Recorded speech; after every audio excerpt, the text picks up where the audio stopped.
Стартанули. В этот раз удачно. В этот раз с первого раза я уже вижу у нас 5 человек. Мы у Анечкова моста. Перед нами кони Клотта. Сейчас чуть-чуть постоим. Попроверяем, не начнется ли дождь. И стартанем.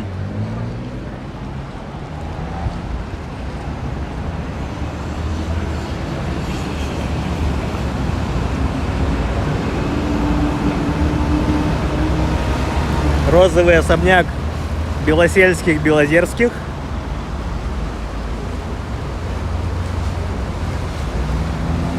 Черканите, пожалуйста, что-нибудь в чате. Посмотрим, как отображается.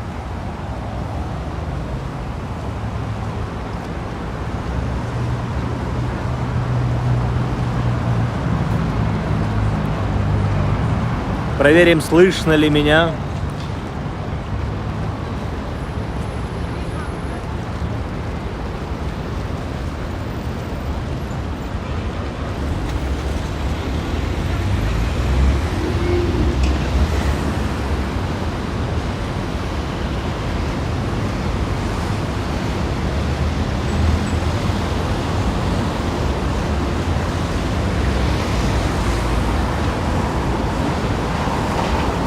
Так, Елена, мой постоянный выручатель. Приветствую вас.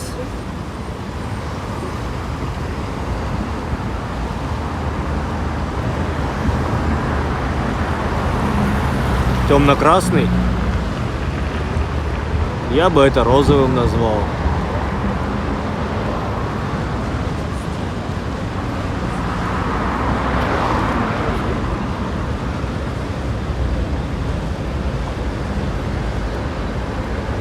Вот темно-красный, ну или просто красный, линия, перечеркивающая одностороннее движение на знаке дорожном.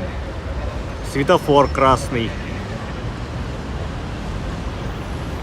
А Белосельских-Белозерских мой глаз видит как розовый. Так, нас уже 11. Из-за цвета только не ссорьтесь, на вкус и цвет все фломастеры разные.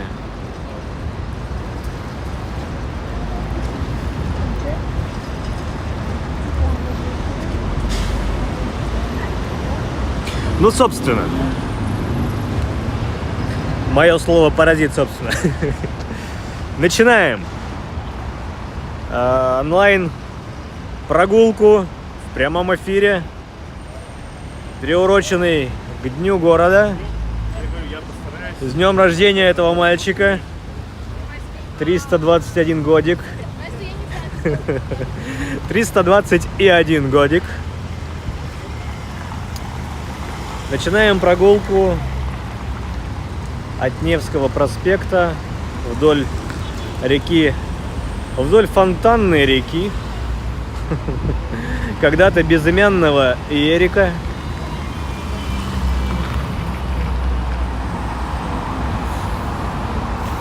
А там как пойдет.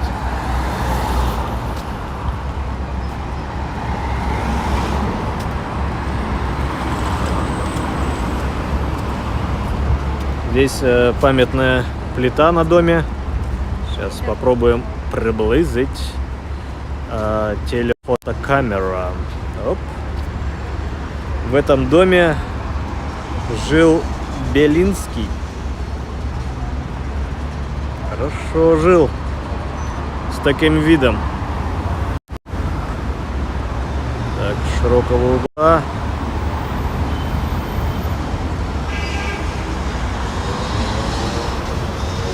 Еще бы сказал, что Карина Макарова только что подписалась. Что-то тут с женским, с мужским родами в этой оповещалке. Собственно, что я хотел сказать. Хотелось бы сказать, что после дождичка в четверг, но сегодня вторник. День города выдался на понедельник, на самый тяжелый день в неделе. Поэтому, насколько я понимаю, все празднования так или иначе растянуты в течение недели. 31-го в пятницу на Дворцовой площади гала-концерт «Классика на Дворцовой». Да и так, наверное, что-то будет, потому что сцена уже стоит. Думаю, там какие-то мероприятия проходят. Ну и в целом пытался найти хоть какую-то локацию, которая бы каким-то образом к Дню города обязывала, да, и была в свободном доступе. Но нет, как чаще это бывает, все мероприятия во дворцах, в концертных залах. Светлана Орлова, добрый вечер всем. Добрый. Извините, я не всегда буду сразу реагировать на чат, ибо я еще смотрю под ноги, да по сторонам, не только в экран телефона. Безопасность прежде всего.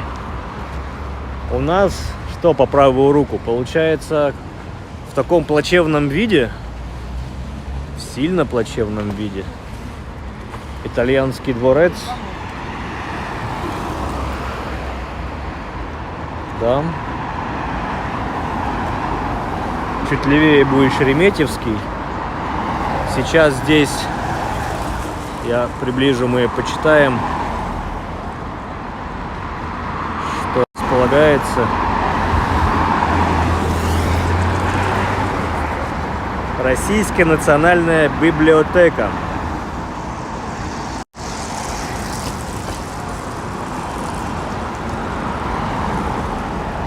Так, что не туда ткнул, что ли? Да. Должен предупредить всех, кто собирается или думает, или выбирает, где провести отпуск, в Петербурге ли, или еще где-либо. Это я вас ни в коем случае сейчас не отговариваю.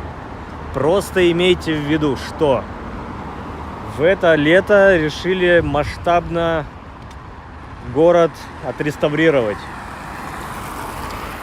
И отреставрировать не как-то точечно, а прямо веерно, это я обзову. Невский не то чтобы через один дом, а каждый дом, такими, конечно, отрезками. Все затянуты в леса, так же как вот этот дворец.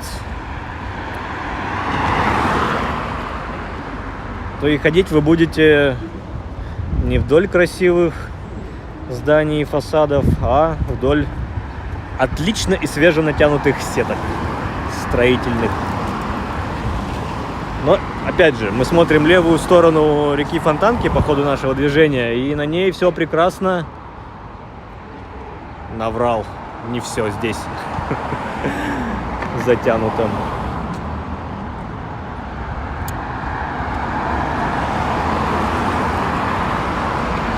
Но сейчас пора в Петербурге. Прям самая шикарная.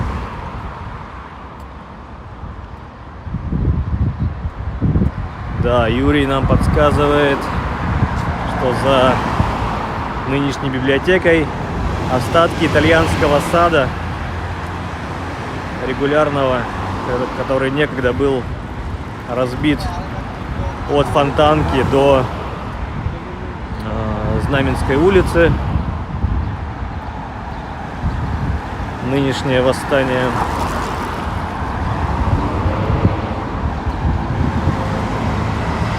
Проходим все возможные пирсы и причалы,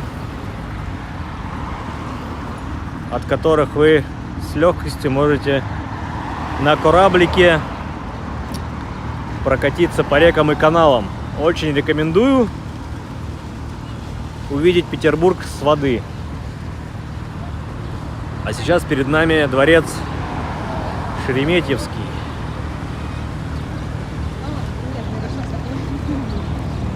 Ну или фонтанный дом. Да, правильно же, фонтанный дом. Дом у Фонтанной реки. Ворота открыты.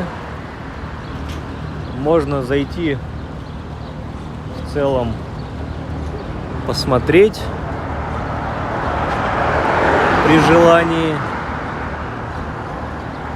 За самим фонтанным домом сад Шереметьевский с роялем. Нет, что я роялем-то говорю? С пианиной, с пиано. Ребята, сразу не то чтобы там маленькие лайфхаки, но есть такой сайт Горбилет. И вы на Горбилете можете купить билет на теплоходик, на кораблик по очень умеренной цене, нежели ту цену, которую заряжают зазывалы на Невском. Не рекламы ради, просто переживаю за ваш кошелек. Ну и раз речь о кошельке, то сегодняшний сбор средств объявляю открытым. И по случаю как раз, возможно, будущей нашей прогулки по рекам и каналам на теплоходе. Собираем на билет. Не на балет, а на теплоход.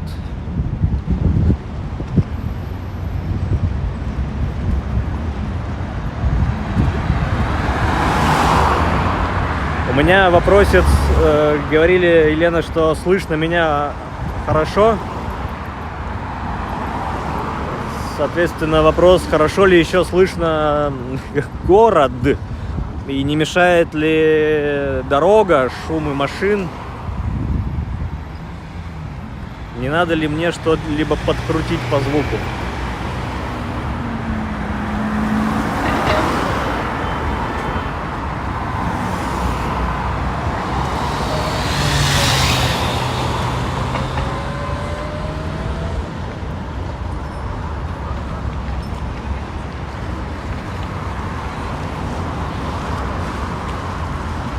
Ну, привычка дело такое.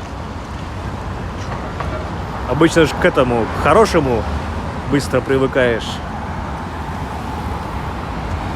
Да и человек, существо такое. Лишь бы хуже не было, да?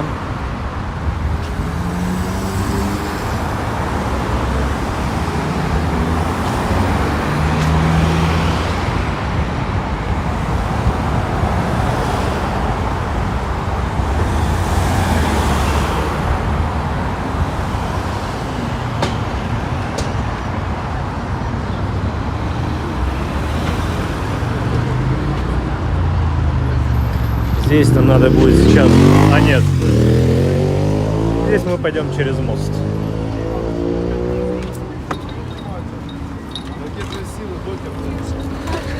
Самокатных дел катуны пробку создали.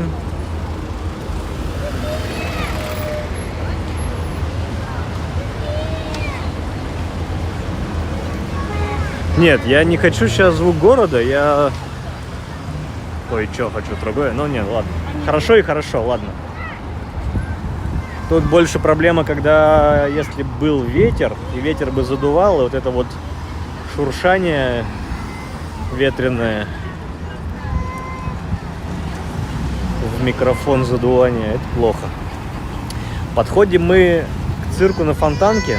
Вот у нас через дорогу нежно желтого цвета или бледно-желтого.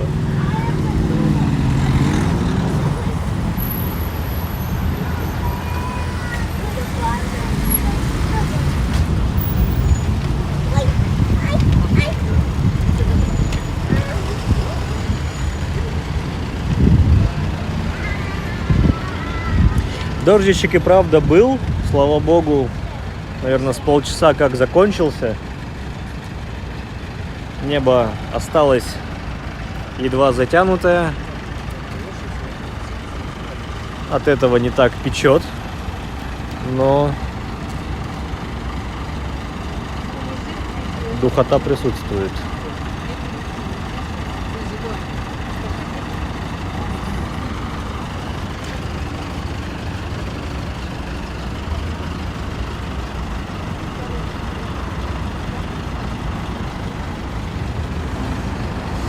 Это у нас была улица Белинского, мост Белинского. Оп, зеленый. Красавчик. Люблю. Говорит, постоять на зебре.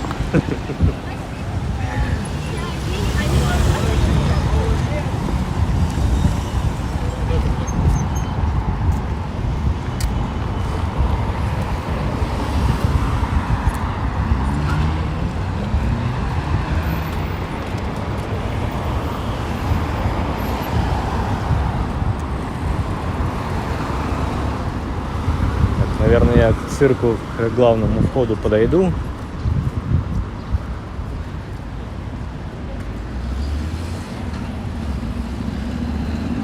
Цирк Чинизелли. Сам главный циркач. Ну, я со всем уважением похоронен на кладбище на Васильевском острове. Шикарнейшая у него там могилка. Чинизелли.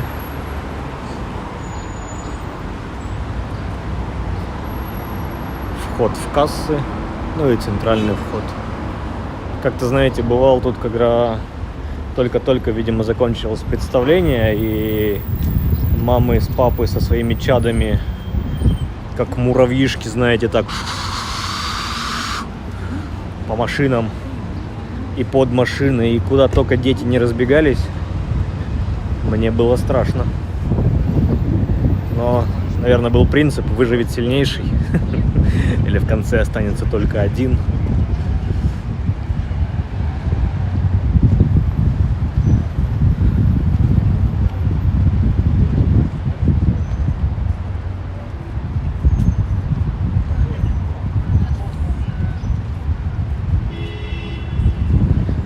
Пока идем, у меня вопрос. Все ли знают... Все знают про Чижика-Пыжика, но все ли знают, где он находится в Петербурге? И сейчас такие, что в Петербурге? Ну, это пока так. Но вспоминать.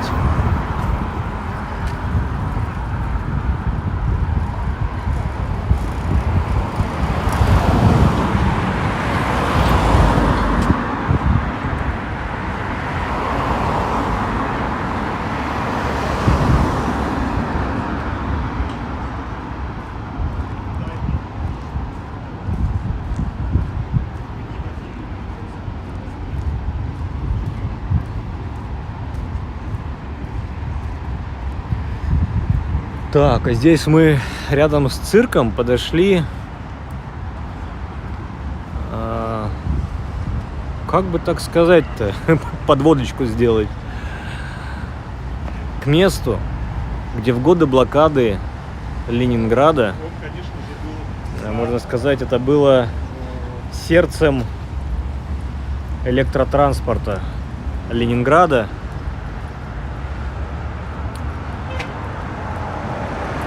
На табличке сказано, что подвигу трамвайщиков блокадного Ленинграда после суровой зимы 41-42 эта тяговая подстанция дала энергию в сеть и обеспечила движением возрожденного трамвая. Именно здесь, на Фонтанке, эта тяговая подстанция номер 11. Даже, наверное, дверку подергаю. Я не уверен, что открыто. Да, она закрыта. Но в годы блокады единственным транспортом в Ленинграде это был трамвай. По-моему, 4 маршрута действовало в блокаду. С этой тяговой подстанции питались все электролинии трамваев. Трамваи использовались и для передвижения жителей, для подвоза личного военного состава, продукты к магазинам развозили, снег убирали с улиц, на трамваях увозили. То есть трамвай, можно сказать, вытащил. А сюда электричество приходило по брошенному с Волховской электростанции кабелю.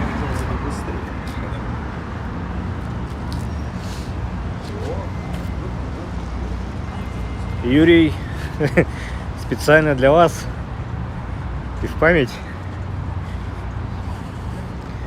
о вашей маме.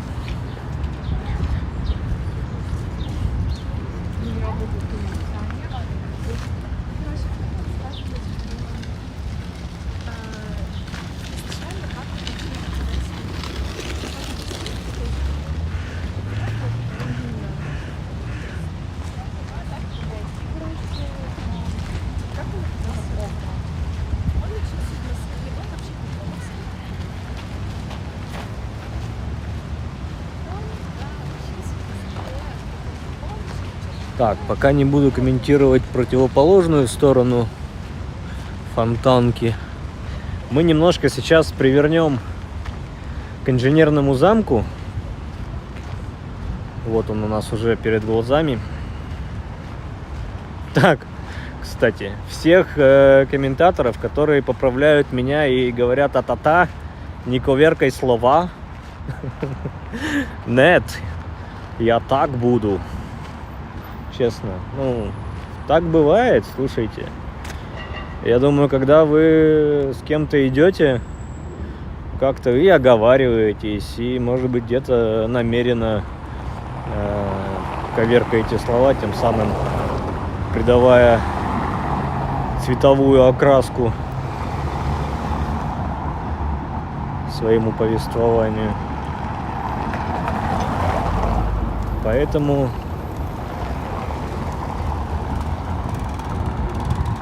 опять же, есть комментарии двух типов. Есть кто там, да, советует, рекомендует, как лучше или что было плохо. То есть, ну, опять же, подача.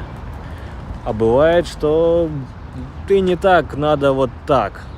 Ну, зачем кого-то говорить, кому-то как и что делать? Каждый сам решит. Вы считаете, что надо так? Делайте. Да, чувствуете, есть разница между советом и побуждением каким-то. Я что вам хочу здесь показать?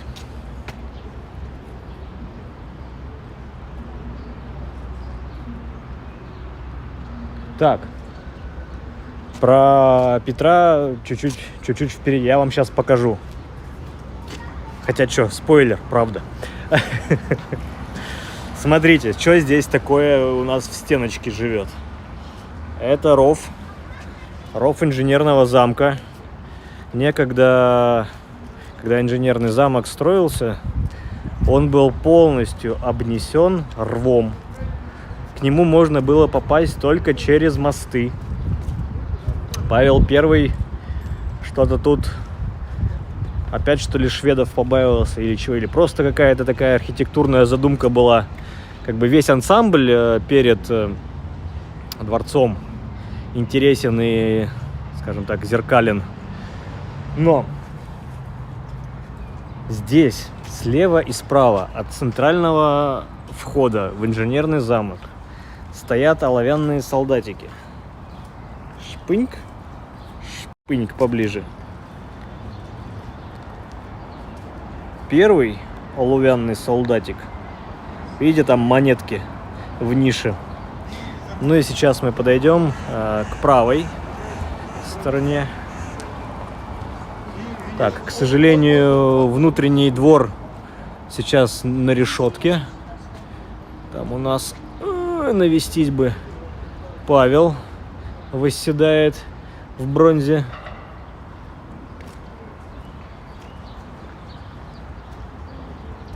Так, и второй оловянный солдатик. Вот. Собственно, суть, как я вижу, и предназначение, ну, какие-то тут хранители, можно так сказать. Но все хотят туда монетку кинуть. Кидаешь монетку, она там остается, желание сбывается. Это то же самое, что и с Чижиком-Пыжиком. Это то же самое, что и с Котейкой на Малой Садовой улице. Ну и вот какими-то такими объектами малой архитектуры городскими, труднодоступными. Заяц на Петропавловской крепости, да, на Заячьем мосту, или как он там называется. Сейчас подойдем к Петру. Что там, как там? От внука, от правнука, деду. И да, действительно, его обнесли забором. Но это не первый случай в Петербурге, когда памятник, который всю дорогу был доступен для рук, обносится забором. Так и Александрийский столб на Дворцовой площади также обнесен забором, и он еще лет 10 назад был доступен. Так что да, все правда. Опять же, барельефы вот эти подзакрасили. Они были ноги, копыта, ноги у коней, копыта у наездников, у Петра, там, да, Меньшиков, все дела были подзатерты. Ну, как вот эти все медные, бронзовые памятники подзатертые. Прадеду от правнука. Да.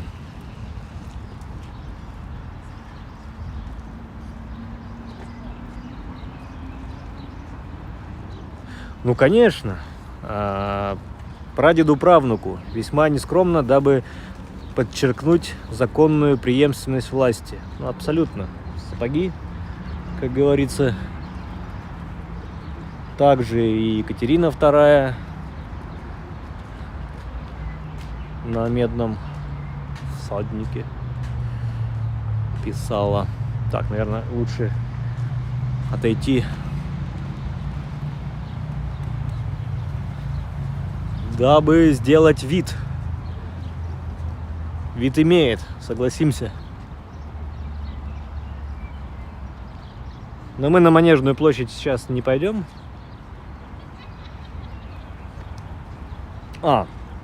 Говорил, сбился в смысле. Говорил про то, что не всегда смотрю и читаю чат. Поэтому, если есть желание, там есть донаты.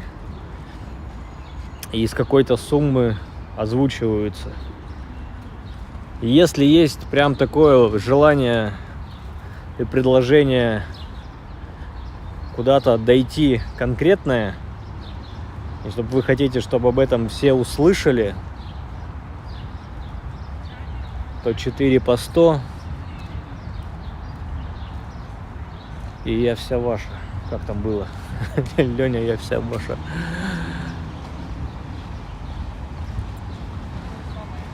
Опять же, не договорил про шикарную пару в Петербурге. Это тепло. Это все цветет. Каштаны. Шикарнейшие каштаны. Чёте, как их? Сирени. От белого, голубого до фиолетового. Разных сортов. Черемухи зацветают. Цветов масса. Все клумбы. Где в тюльпанах, где в чем. Прям. И знаете, еще так это все быстро произошло. Прям, не знаю, как будто бы за неделю. До этого ж холодная погода стояла. И тут поперло.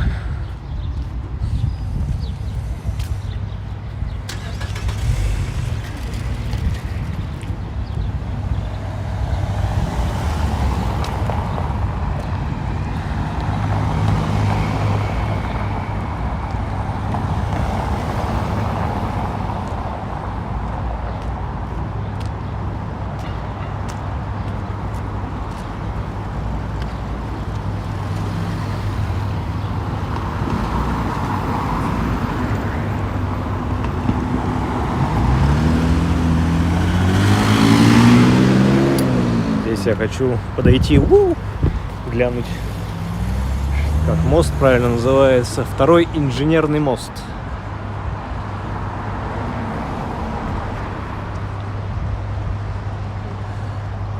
А через реку этот желтенький особняк Голицыных. Это голицынские вина, да, шампанское Голицын. Это все про него.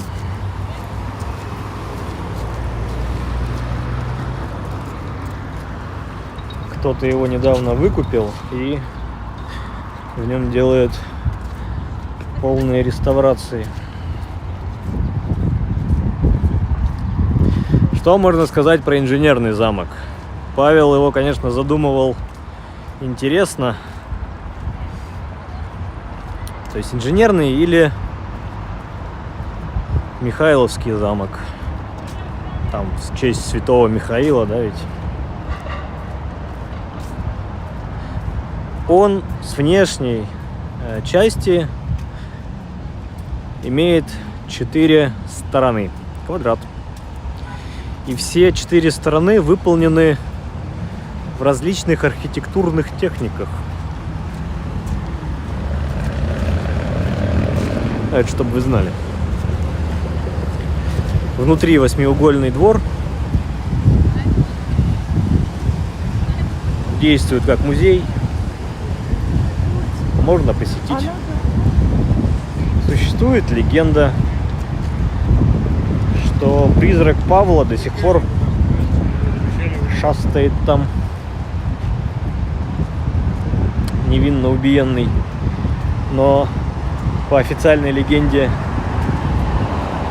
эпилептический припадок.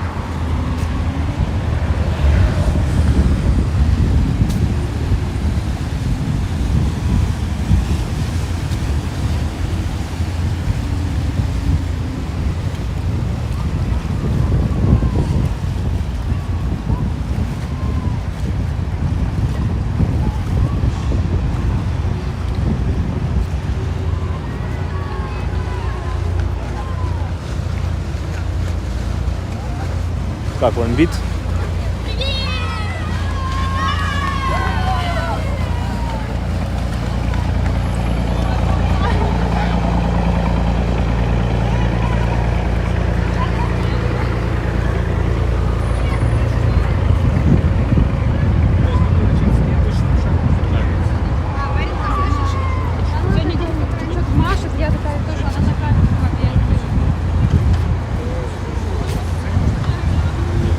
Впереди какое-то скопление людей.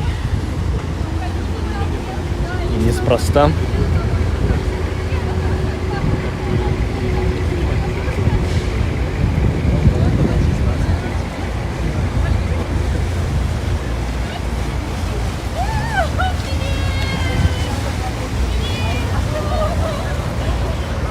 Такая вот неведомая, не сказал бы, что традиция, но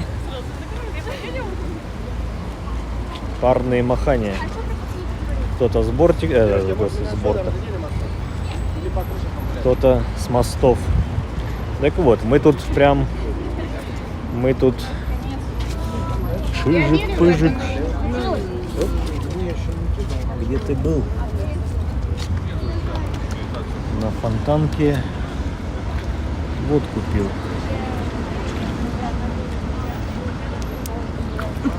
Почти.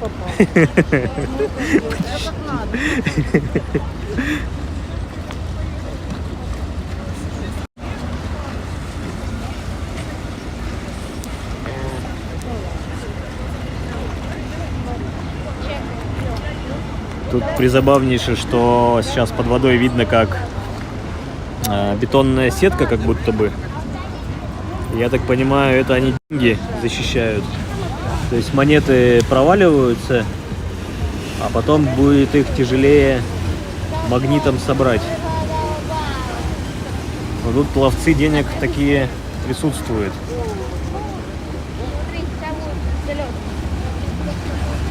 Да, Тут кто-то и с воды на лодках подходил, и чижика воровали. Слушайте, так же, как и шпагу у Суворова в Катькином саду.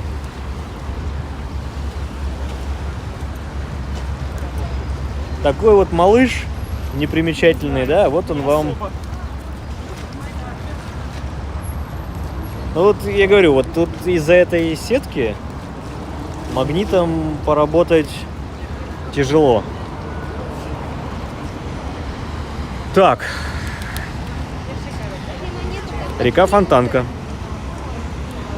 А в эту сторону и под мост уходит река Мойка.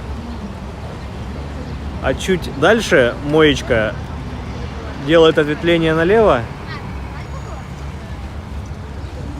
И начинается канал Грибоедова.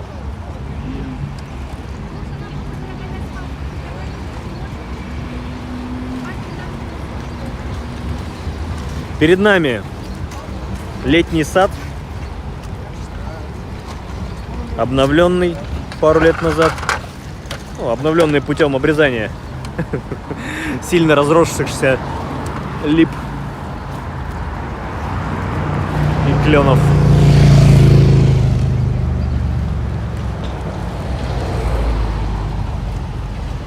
Пантелеймоновский мост в честь Пантелеймоновской церкви.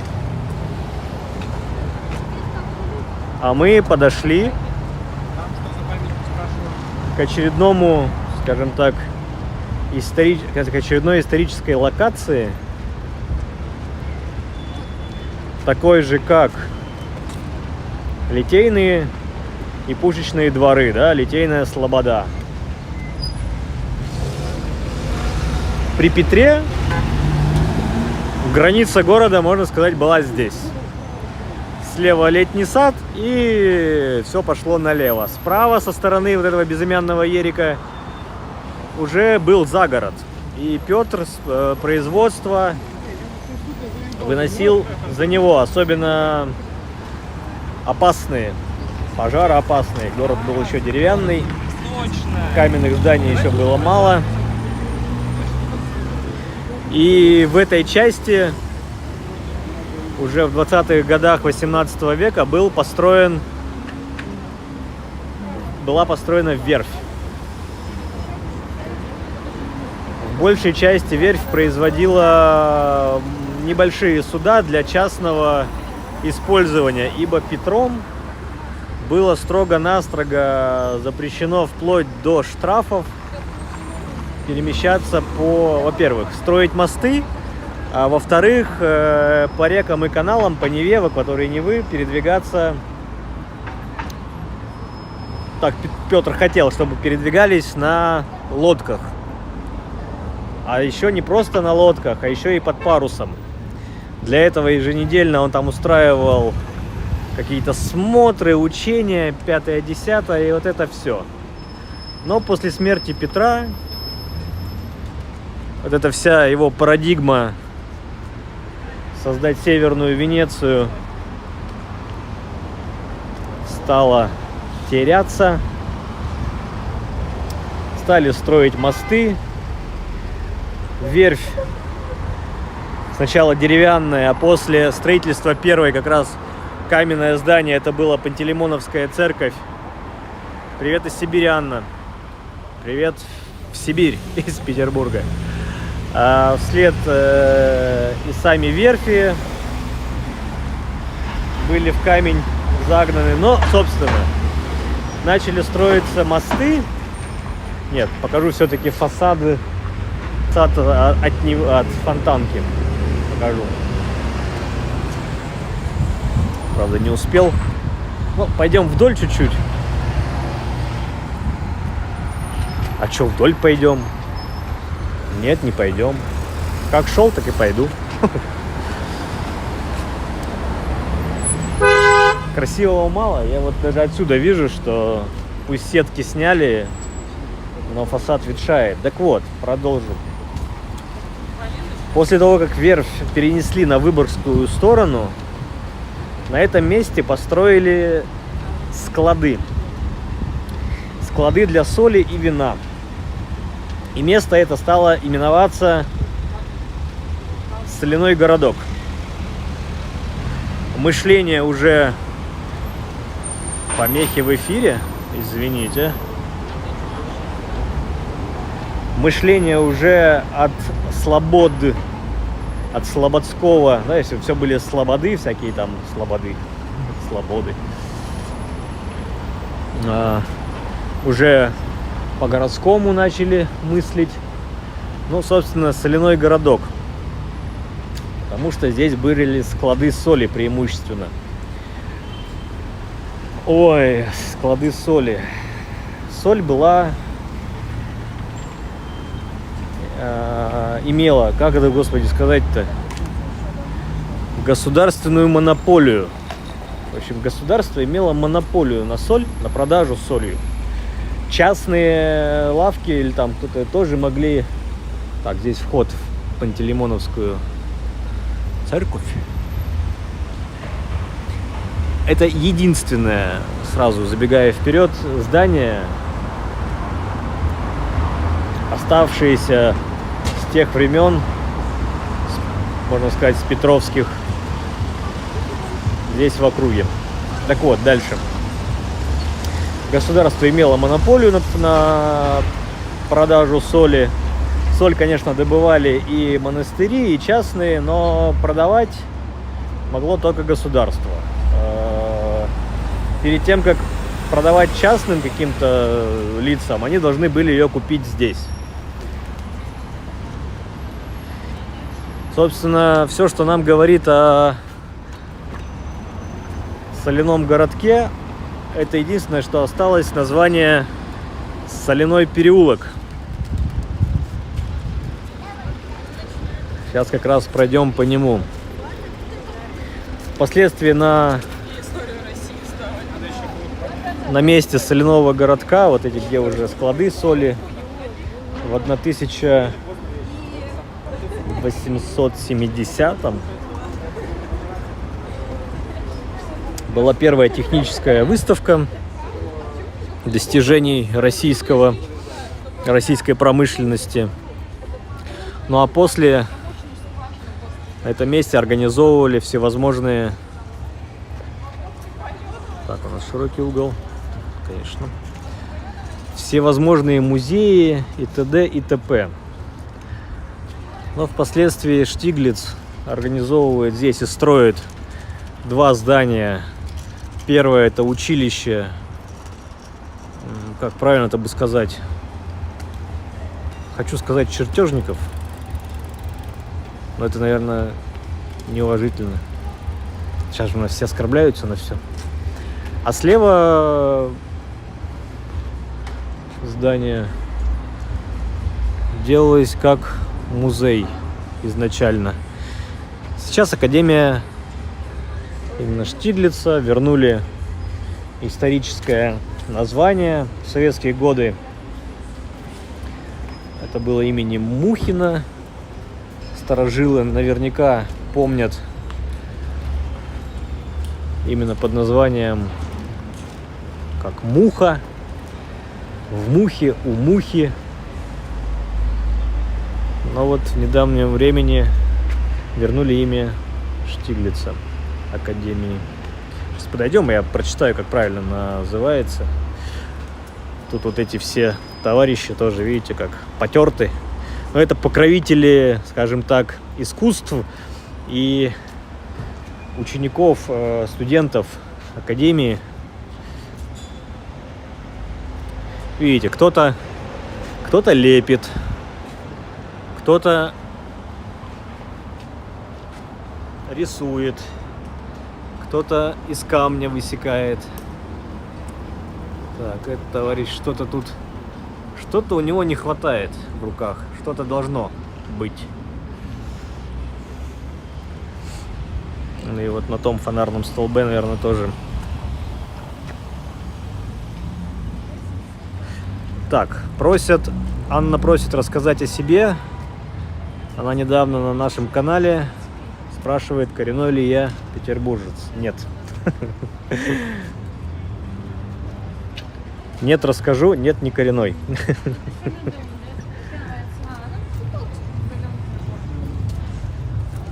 Ну здесь товарищи повторяют ся.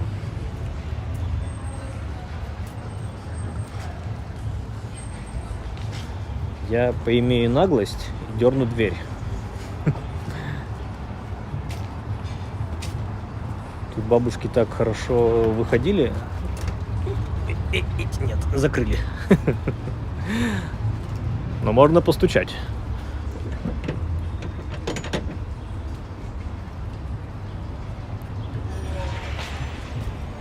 В Петербурге живу уже больше 10 лет.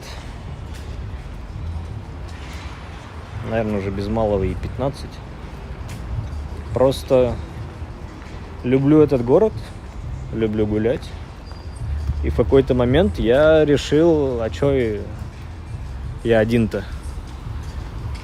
Я же могу с кем-то. Правильно?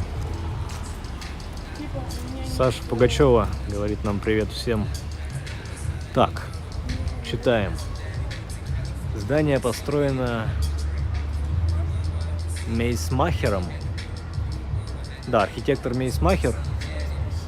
Но он, по-моему, еще где-то себе... Или подождите, вот это Мейсмахер строил? Ладно, я уже забыл все. Читал как-то.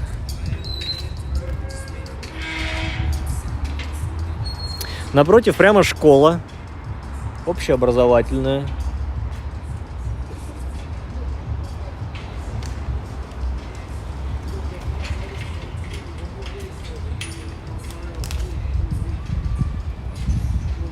В Академии Штиглица есть прекраснейшая экскурсия. Там шикарнейшие интерьеры.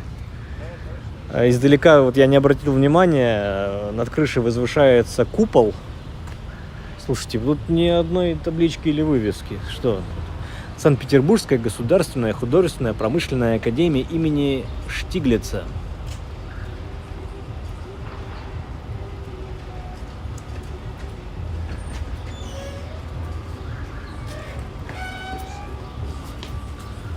Так, нет.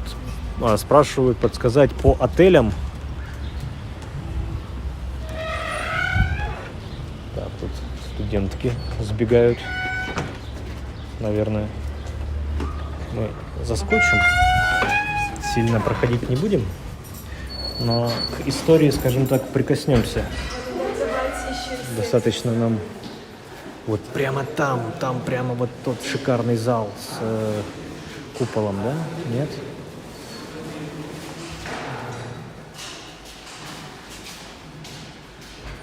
Сколько же здесь деятелей искусства ходило.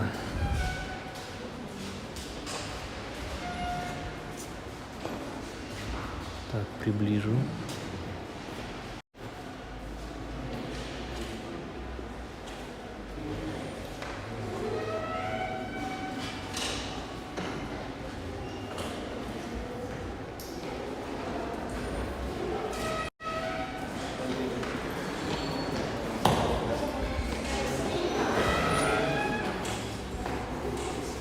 Какие-то афиши.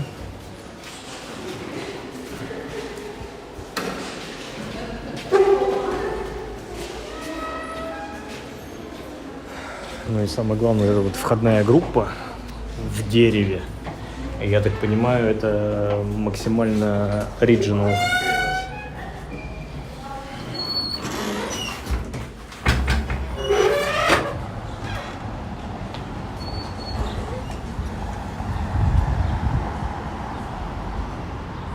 Так вот, говорил, что экскурсии есть, но надо как-то записываться, вот эта вся история. То есть просто так прийти на экскурсию нет. То есть тут записываешься, набирается группа, подтверждается, и вас по академии вводят, все показывают, рассказывают. Это первый путь. Второй путь — поступить в академию, и, будучи студентом, вы сможете ознакомиться со всем внутренним убранством.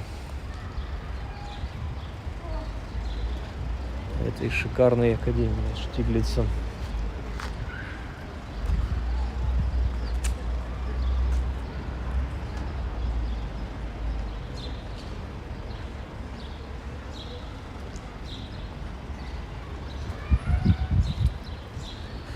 Так, каждое здание имеет свою историю в Петербурге, так точно. И причем история задокументирована как на бумаге, так и в камне.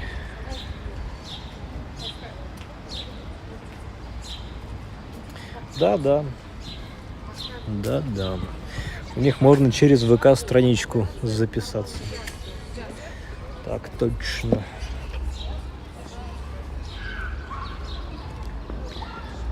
И вот следующее здание, которое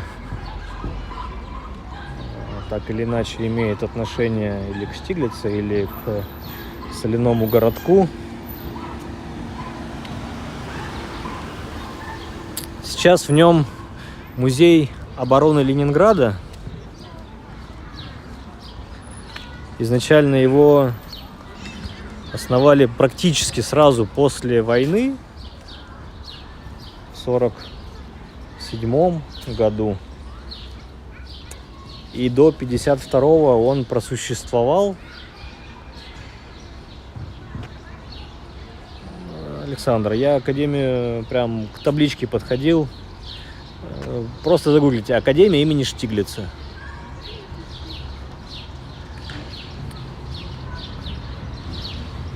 Так вот, до 1952 года музей обороны Ленинграда просуществовал. Были шикарные по фотографиям и диорамы, и экспозиции. Но 1952 год, ленинградское дело. Музей не просто закрывается, а уничтожается напрочь.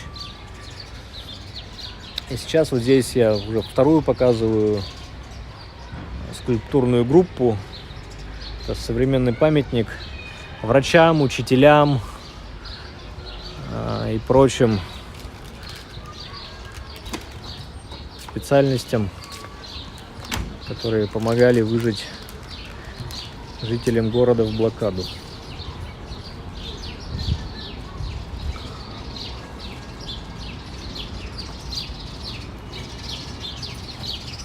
Вот странно, я не знаю, Государственный мемориальный музей, он сейчас закрыт, но множество людей заходит по таблеточке.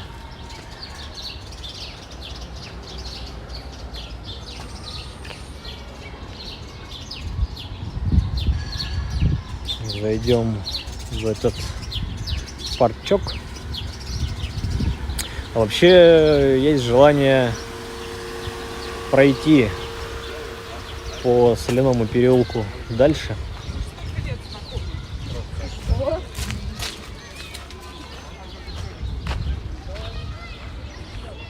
И, возможно, поплутать по проходным дворам. Не знаю, насколько это повезет. Это повезет. Повезет ли?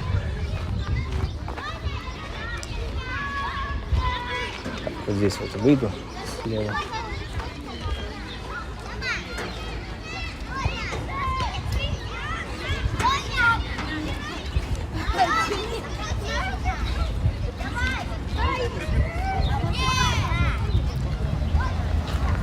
Да, бывшее Мухинское училище.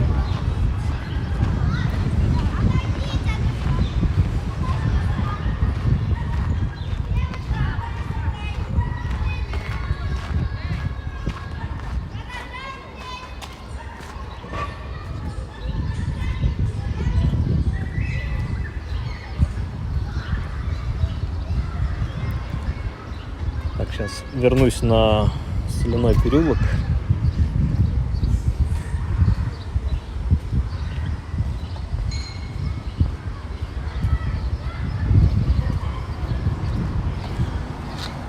Как вам такой модерн? Причем это же не какой-нибудь простой силикатный кирпич. Или простой силикатный? Нет, это, по-моему, когда-то глазурированный. Не хухры-мухры, скажу я вам. Ну вот еще остаточки соляного городка. Даже, наверное, покажу. Некогда. Весь фасад сверху на всех этих тумбочках, ну назову их так, были фигуры. И даже на вот центральным входом была большущая скульптурная группа. Но безвозвратно утрачена.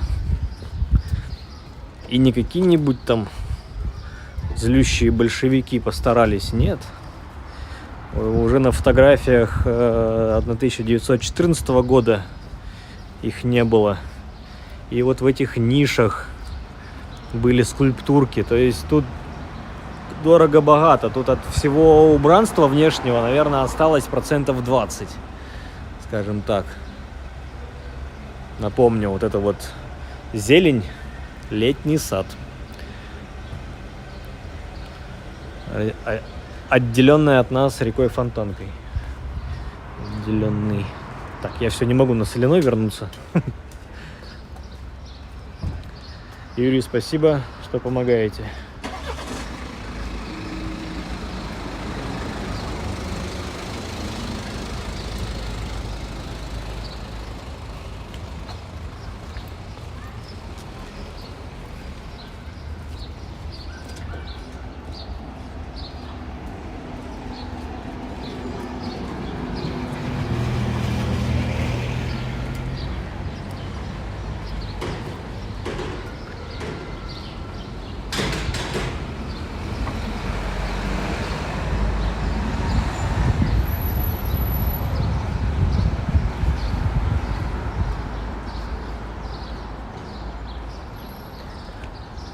Так, ну пока что все дворы закрыты, все за воротами.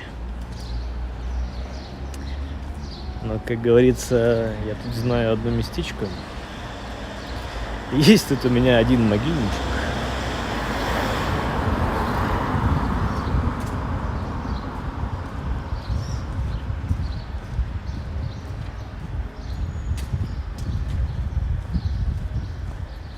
Так, это что, мы уже час гуляем?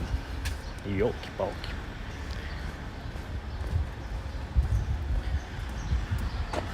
Часа прошли-то вроде как. Всего ничего.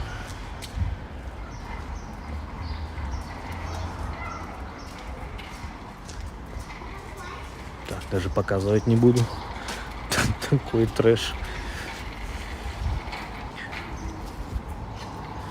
Так, тут, наверное, уже у нас Чайковского. Нет? Оружейника Федорова. Переулок.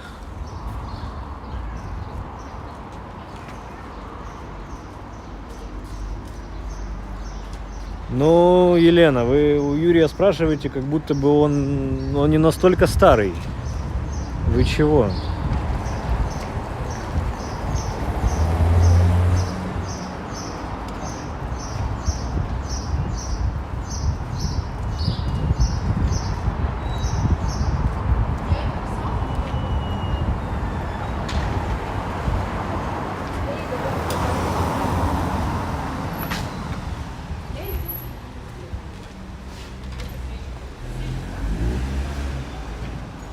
Вот у нас улица Чайковского. И здесь нам надо как-то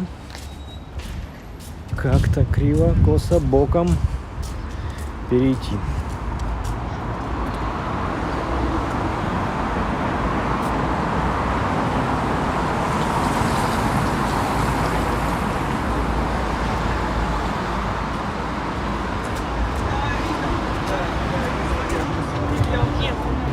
Гомель, спасибо, что вы с нами. Да, всех с праздником Дня города Санкт-Петербург.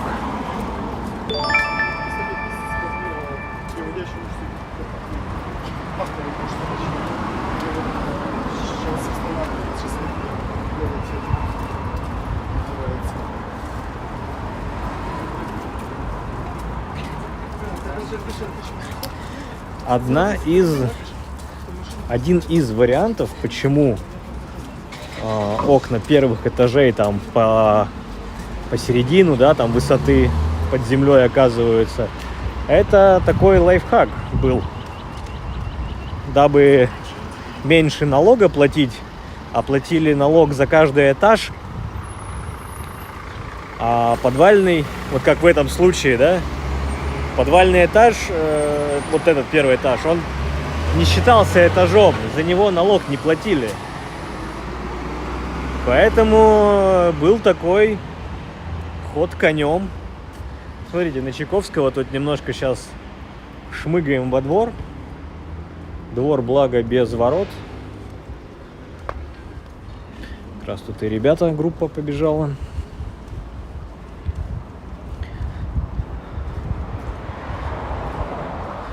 Можно пойти здесь за ребятами, но мы посмотрим, что еще здесь во дворе есть.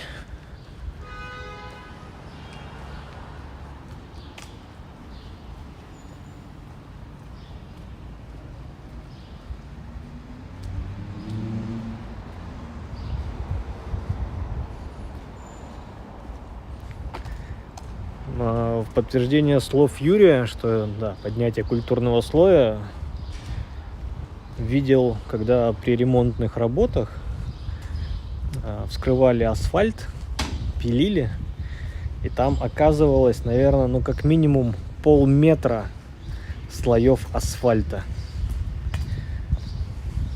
Нормально? Просто не снимали старый, а просто клали новый поверху.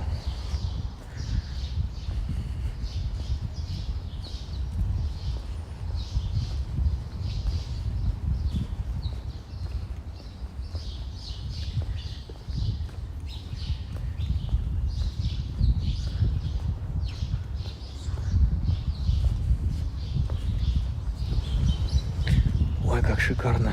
Сиренью пахнет прям до головокружения.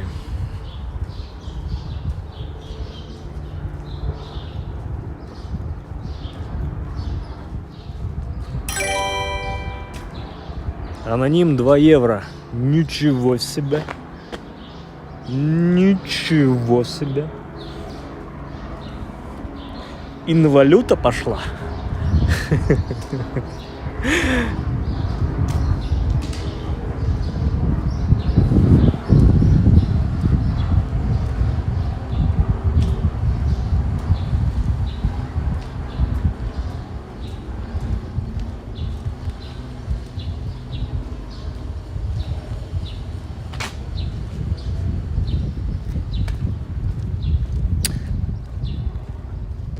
Вы смотрите, где мы сейчас оказались.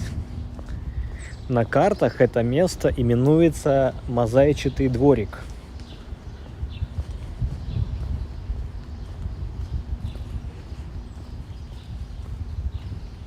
И сейчас вы поближе увидите. Собственно, видимо, был фонтан.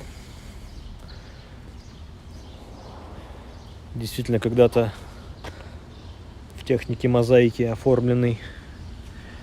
Ну а здесь такое вот почти произведение искусства. Автор Лубенко. Если что, QR-код. Вы все знаете, что делать.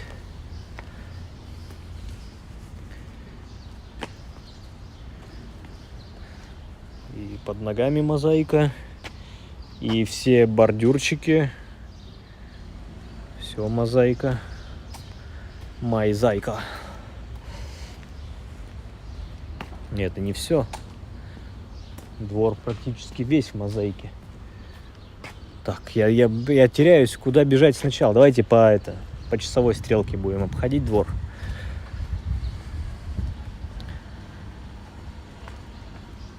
И контраст, сразу обращайте внимание. Хопа!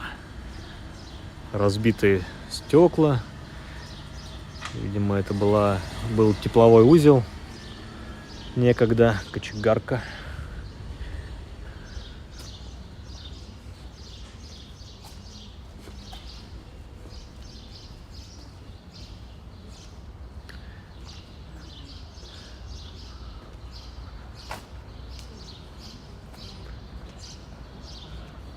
Мозаики продолжаются. Весь цоколь дома оформлен.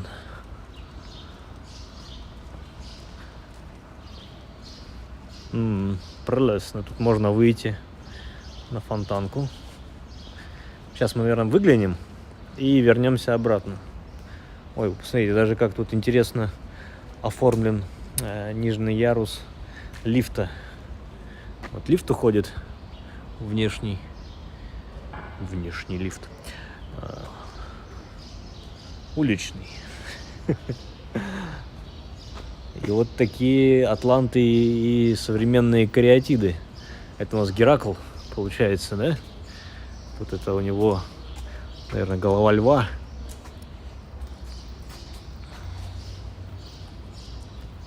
Как в искусстве определить, женщина перед вами или мужчина?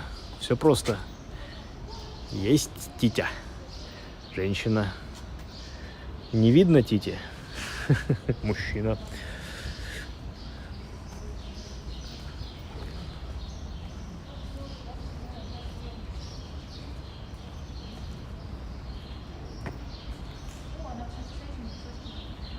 Ну, дворец Меньшикова это прям Юрий, Елена. Так.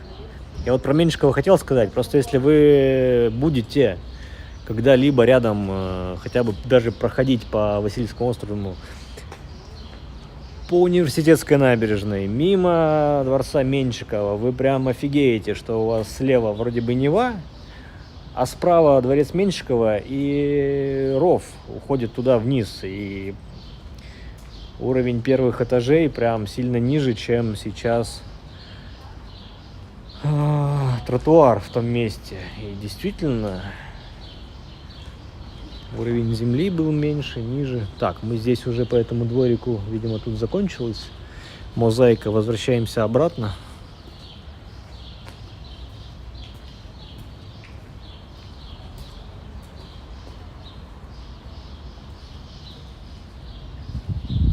Мы инженерные уже только что прошли.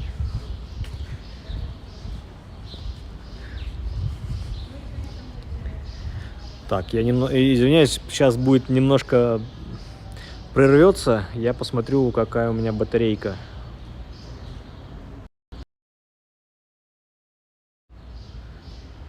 Все, я вернулся. Батарейка в норме. Зимой она бы у меня уже села, наверное.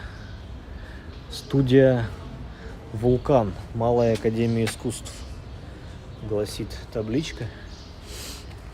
Да, зимой в минуса за час батарейка прям вылетает в ноль. Бульвазавр, ничего страшного. Мне несложно повторять. Или как? Не люблю повторять. А ничего, повторю. Так.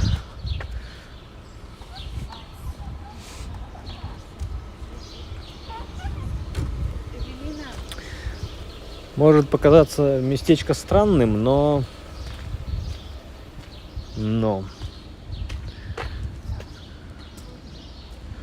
здесь вот защитили таким куполом. И что? Тут, наверное, какая-то подсветка есть. Тут имитированные струи воды такие. Вам, может быть, не видно, но, скорее всего, это оптическое волокно, ну или что-то типа такого. Так, здесь у нас Шива, наверное, в базе. Но далее я не понимаю, что это за... Но если не понимаешь, как говорится, не осуждай. Правильно?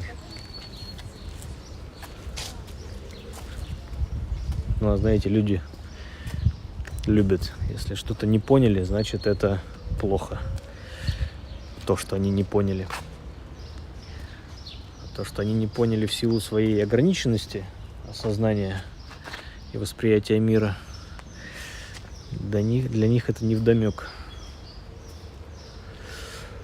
Вот такой мозаичатый дворик. На карте вы его увидите, на Яндексе он обозначен. А мы сейчас пойдем... О, это знаки зодиака. А мы пойдем к Неве. Выйдем на парадную Неву. Немножко пройдем.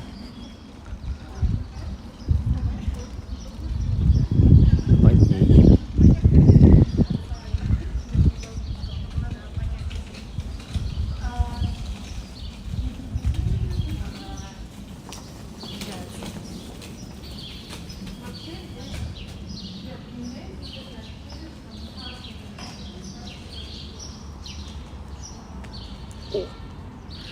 Какой шикарнейший зеленый двор. Прям и света до шиша. И зелени до шиша. И в центре какое-то бомбоубежище, как будто бы на машине въезжать можно было.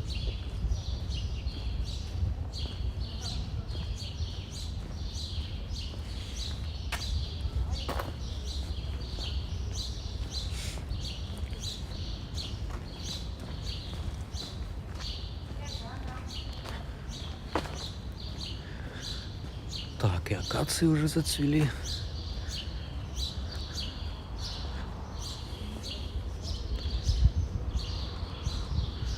Интересно, мы здесь сможем выйти?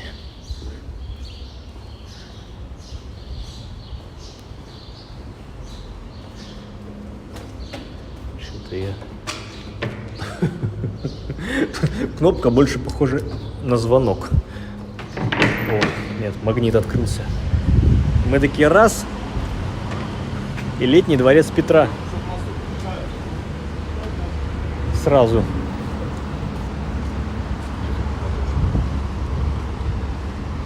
Вы в мозаичный садик хотите попасть? Нет? Ладно, не будем помогать.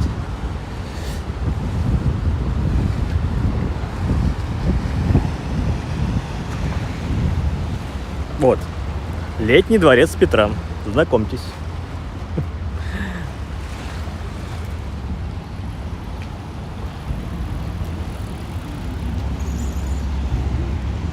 Место, где начинается фонтанка.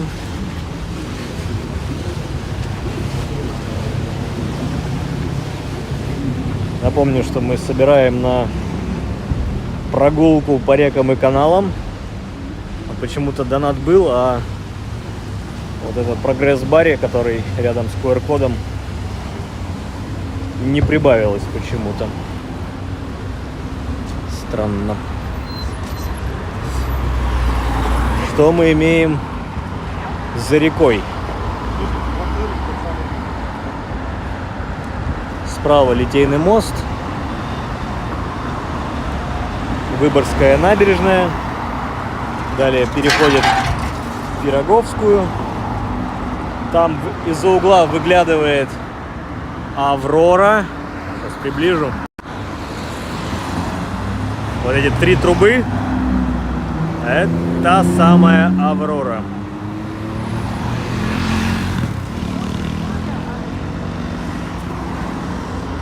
Голубое здание. Нахимовцы шлют привет.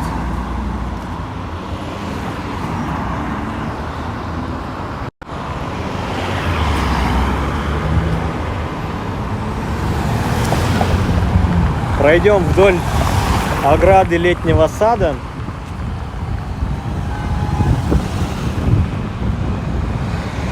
Так, что-то здесь на мосту случилось. В самом лучшем месте. Почему бы и да.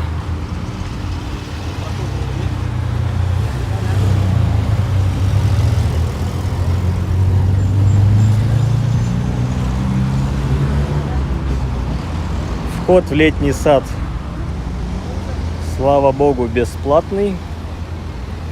Какие-то тут были инсинуации на тему сделать его платным, но пока, слава богу, не сделали. Поэтому успевайте. Как по мне, летний сад прекрасен в осеннюю пору, в золотую осень. Но это надо прямо успеть и подгадать.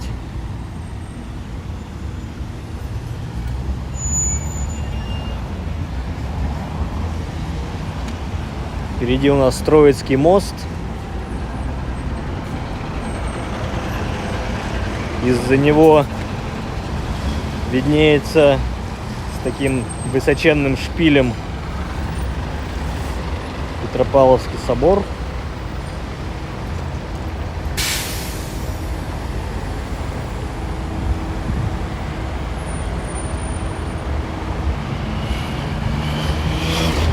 На рассвете, но если так туда-сюда, ну, рассвет у нас получится восток там.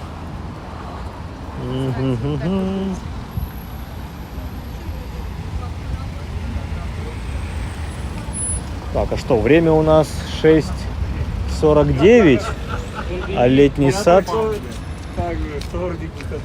А чё мы закрыты?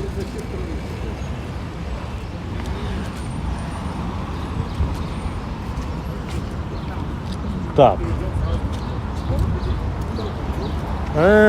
Слушайте, смотрите, имейте в виду, в летнем саду есть выходной день.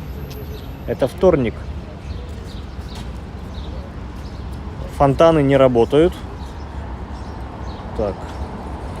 Включу телефото. Ни один фонтан не работает. В конце мая включат фонтан. Мая или июня? Мая. Вы что говорите? Оно просто сегодня выключено, вообще они работают. Работают? Конечно. Просто выходной день. Откуда такая информация? В конце мая? Что? С апреля работают фонтаны.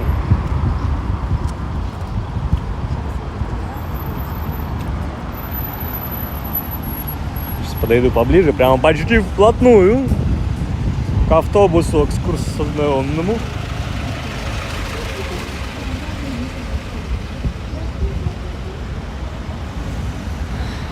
Не знаю. Если кто-то на таких экскурсионных автобусах, ретро-автобусах катался, поделитесь. Каково это? Ну, как правило, музеи, да, вот в понедельники, выходные дни в музеях. Аврора не исключение. Но вот летний сад по вторникам, оказывается. Я не расстроен, я и не планировал. Так совпало.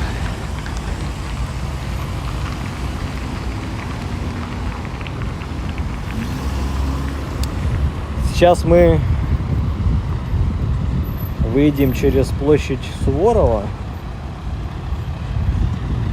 к Марсову полю и пойдем по улице Миллионной.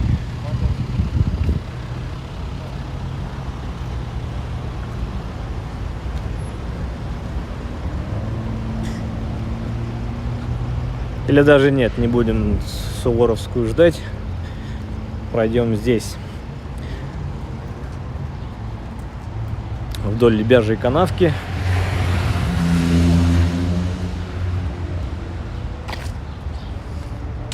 То есть у нас получается, что летний сад находится на острове. Со всех 4 сторон его окружает вода. Нева, Фонтанка, Лебяжья канавка и мойка.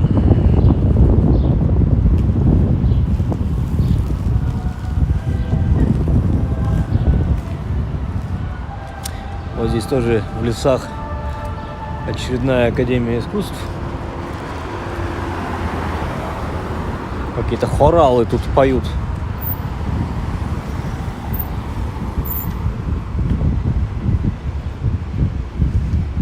нас впереди Марсово поле. Обычно что у нас? Цвет бога войны красный, но сейчас Марсово поле фиолетовое. Или нет, сиреневое.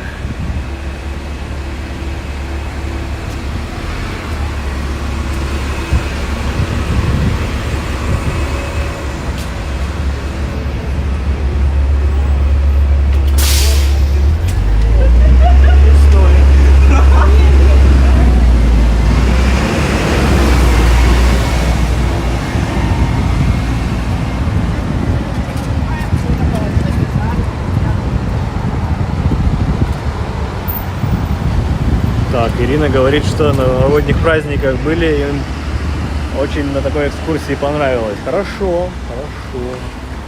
Такая, да, с погружением.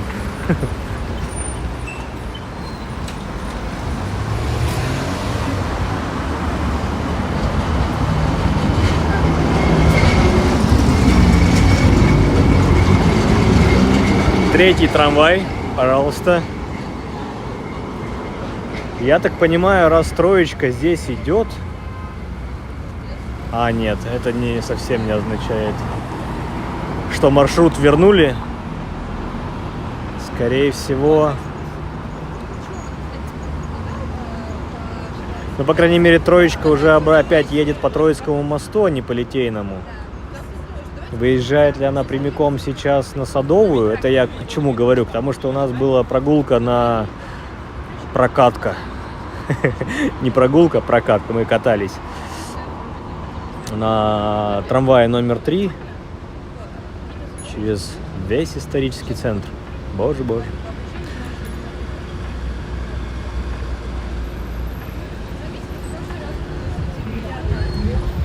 Вот, и там троечка шла по измененному маршруту, а измененный он по причине того, что большую часть шел по Садовой улице, а Садовую улицу ремонтировали эти трамвайные пути. Нет, это другой раз. Ну и, соответственно, был через Владимирскую, по Марата, и там вот это вот до Витебского вокзала. Такую петлю нехилую делал. Собственно, Суворовская площадь. Хоть, может быть, на площади не сильно похоже, да, но по центру стоит Суворов в римском обличии. Ну и центральная часть Марсового поля, Вечный огонь, могила безымянному солдату. И вот это вот сиреневый воздух. Прям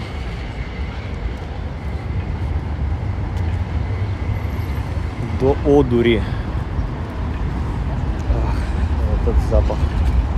Так, кто хочет поискать пятилистники, пятилистники, будем загадывать желание и есть.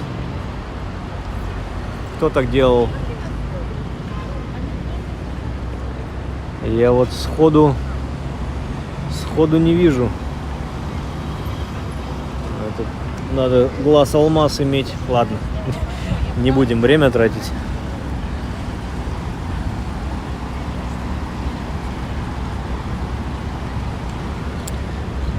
Вот за Марсовым полем как раз виднеется инженерный замок. То есть мы сделали такой круг, петлю.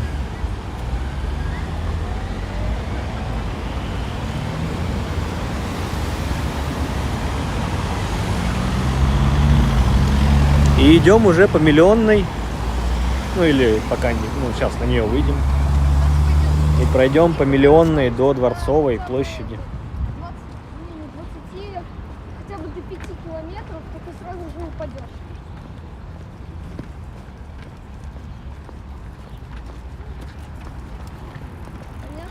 Справа у нас вот этот коричневый мраморный замок, во дворе которого установлена фигура, памятник Александру Третьему, в народе прозванному Бегемот.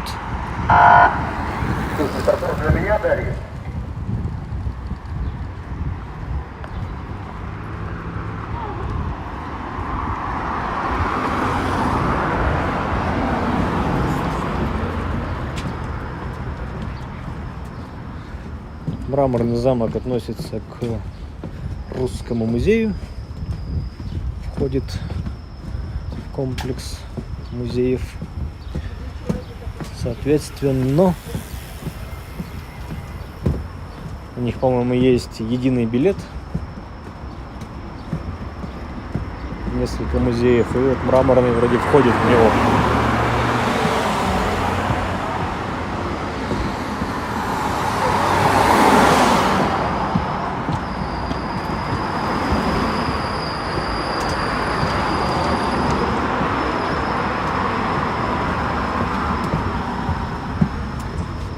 Так, что-то я неправильную сторону выбрал.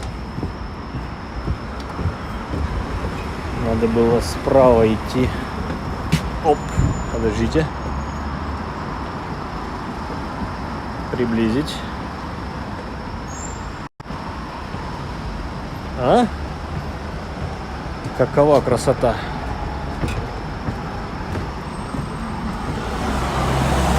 Все.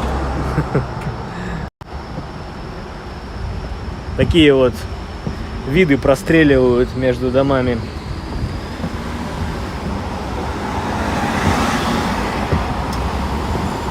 Так, ну, первая же зебра наша.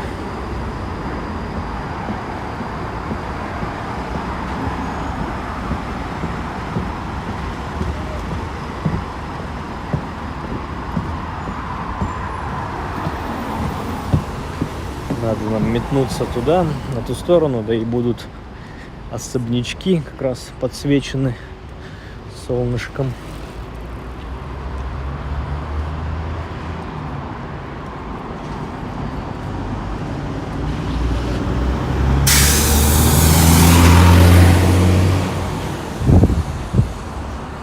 Миллионная улица. Ну, миллионная не по счету, да, скорее всего.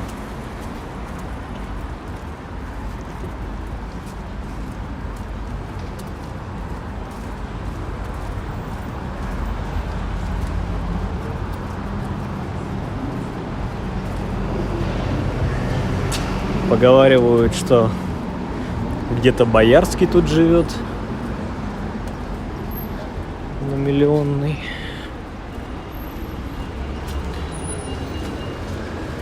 И якобы у Ксении Анатольевны Собчак тут квартира была, по-моему.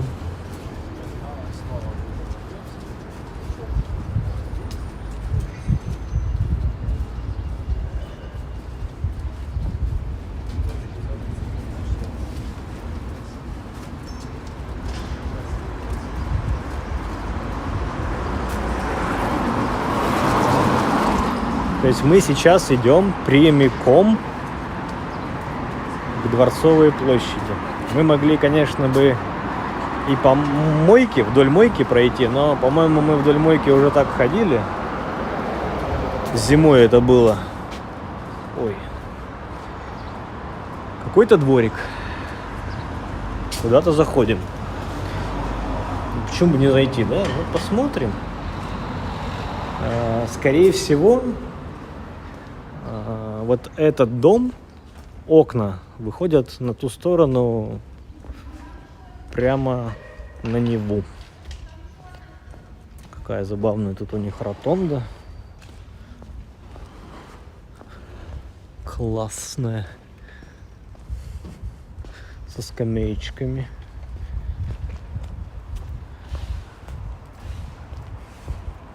Облагорожено. Туечки посажены. Подсветка сделана. Какой-то детский уголок в тенечке. Клумбы высаживают. Я прям даже не знаю, это, наверное, жители сами. Как будто бы, потому что я здесь ни одной вывески не увидел. В советское время пристроенные гаражи.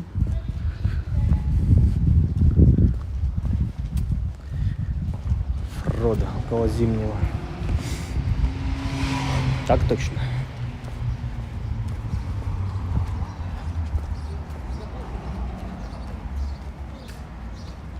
Так, я вот для проверки сейчас напишу в чате что-нибудь. Потому что мне не нравится, что что-то на экран не выходит.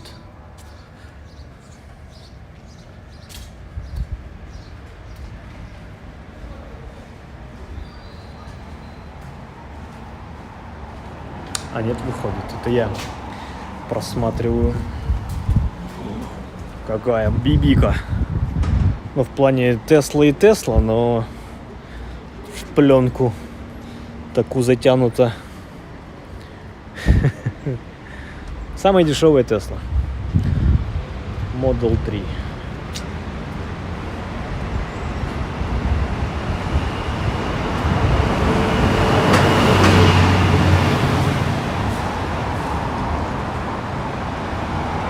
С такими забавными барельефами.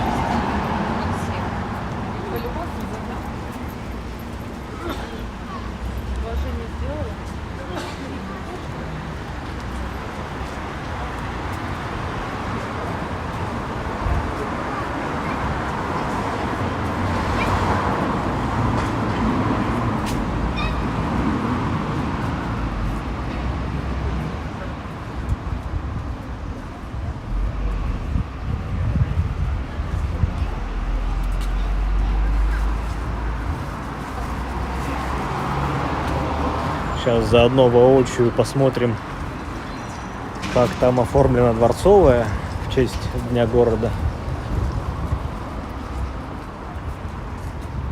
Так, здесь что-то. А что это, ворота стали закрывать? Нонче, да? Вот это интересно. По-моему, не закрывали там. Вот этот внутренний флигель.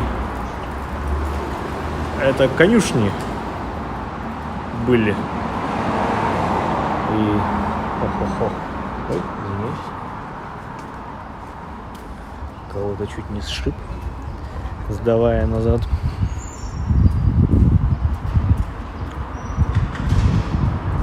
Вот иду, и тут практически, да, на каждом доме есть какая-то памятная табличка, плита. Ну, как минимум, что это дом, там, не знаю, построен таким-то архитектором в такие-то годы. А как максимум, или как чаще это бывает, что в этом доме с такого-то по такой-то год жил тот-то, тот-то. И там, не знаю, или Ленин, не знаю, с этого балкона озвучивал июльские тезисы. И все теперь. Ходим, поклоняемся. И сейчас, смотрите, нет. Или сейчас не будет видно. Нет, пока не будет. Там у нас уже желтое здание на берегу мойки. Если бы пошли вдоль мойки, мы прошли мимо дома, в котором провел, ну, или прожил последние свои годы Пушкин. Александр Александрович. Александр Александрович ничего через такое сказал, блин. Я такое иногда сморожу. Александр Сергеевич. В прямом эфире такое сморожу. О-о-о. Заговариваюсь. Это, знаете, потому что идешь, это сейчас опять оправдываю сам себя. Так идешь, снимаешь, говоришь о чем-то, и ты еще пытаешься вперед думать, что дальше сказать там, или что дальше будет. И вот в такие моменты оговариваешься прям и сам не замечаешь. Потому что у тебя что-то язык одно думает, ты сам другое. Призабавнейшее такое прям для кофе на ходу. Никуда заходить не надо. Прям берете кофеечек и шпарите дальше. Ну, еще сэндвичи, круассаны. Не, я в шоке, что вот мы там, вот, где я вам конюшни хотел показать, что двор закрыт до последнего времени, но, по крайней мере, я... Или подождите, или я этот двор перепутал? Да не мог. Здесь что? Санкт-Петербургский государственный... А, ну да, я перепутал. Нет, то, что там конюшни были, это как бы это 100%. Но и здесь то же самое. В этом дворе этот особняк, я не буду что-то умничать, но каким-то образом с Романовыми связан с последними годами. Сей флигель, прям который стоит посередине этого двора, это в принципе и ворота сейчас, которые по первому этажу с обеих сторон. Говорят нам о том, что здесь были сначала конюшни, потом уже, когда тягловая сила лошадиная в век механизации отпала и нужда в ней, переделывались в гаражи. Ну, а вот эта вот часть, как раз, наверное, в ней жили конюхи, извозчики и прочие товарищи. Вот призабавнейшее, что нам сейчас, конечно, туда во двор никак не зайти и не проникнуть, но как раз здесь граница уже двух зданий видно. Мы могли бы пройти к Неве, если бы эту арку ломанулись. И этот особняк точно лицом стоит на Кутузовскую набережную.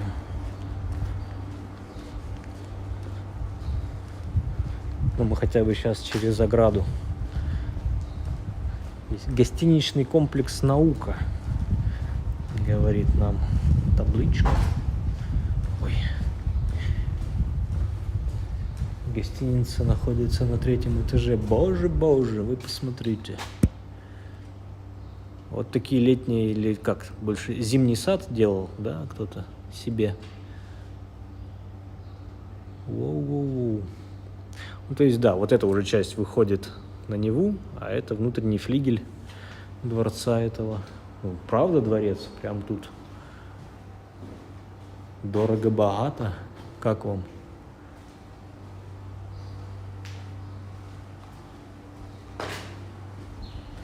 Да, Юрий, не все понимают, что на лету говорить тяжело, особенно без сценария.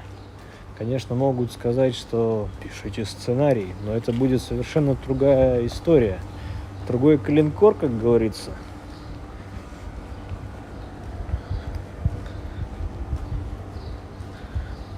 Здесь мы все на добровольных началах. Вы добровольно смотрите, я добровольно снимаю. Соответственно, выдвигать какие-нибудь требования ни я, ни вы не можете. Ну, вы, имеется в виду, не вы, Юрий, а вы, зрители.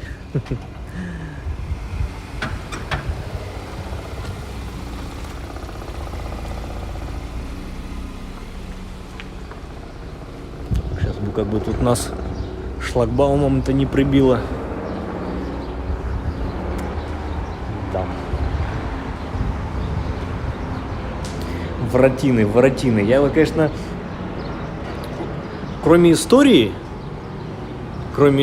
что они повидали, ну, ничего классного-то нет, они в ужасном состоянии. Но они оригинальные, я вот зуб даю.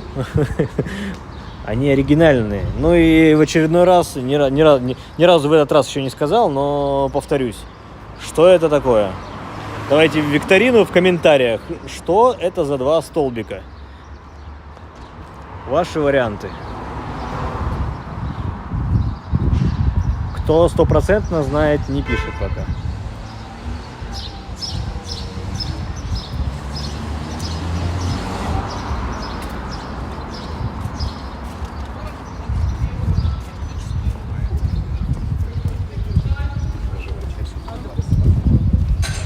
Алексей, ты лучший.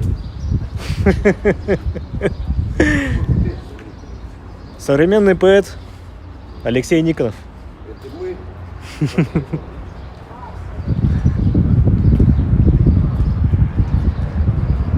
Книжки издает со стихами. В рок-группе играет «Последние танки в Париже». Вот так ходишь по Петербургу и встречаешь современников, людей искусства, театра, кино, иногда эстрады.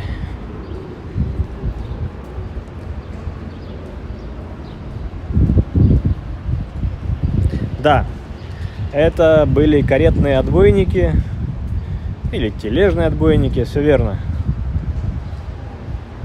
Чтобы не отбивать углы в этих арках,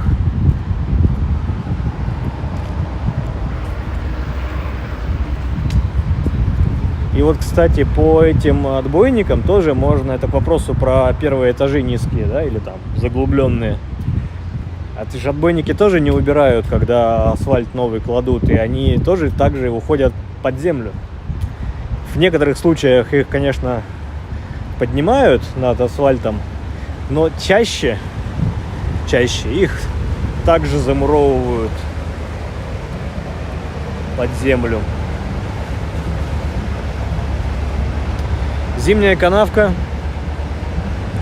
по ней, как мы видим, одностороннее движение, выход в Неву. Хотя, слушайте, я видел, как в нее здесь и заходили. Я вот не знаю, как они регулируют движение. То есть у нас вот прямо вот вдоль тех домов мойка, и вот этот отвороток, ответвление зимней канавки соединяет в этой части мойку и Неву.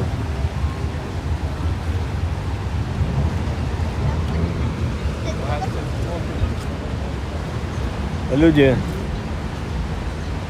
балуют себя охладительными, а в некоторых случаях и горячительными напитками. Но главное, чтобы это капитан не делал. Мы вот, соответственно, подошли к Эрмитажу. Это комплекс зданий. То есть не зимним единым, да? Эрмитаж — это комплекс зданий. Атланты Эрмитажа. Обязательно надо подняться и потереть низинчик. Тоже тут загадывать желание и тереть пальцы атлантам, да? Опять же, могут возникнуть споры, а которому из атлантов и какой палец тереть. Я думаю, это уж каждый должен сам решать. Ой.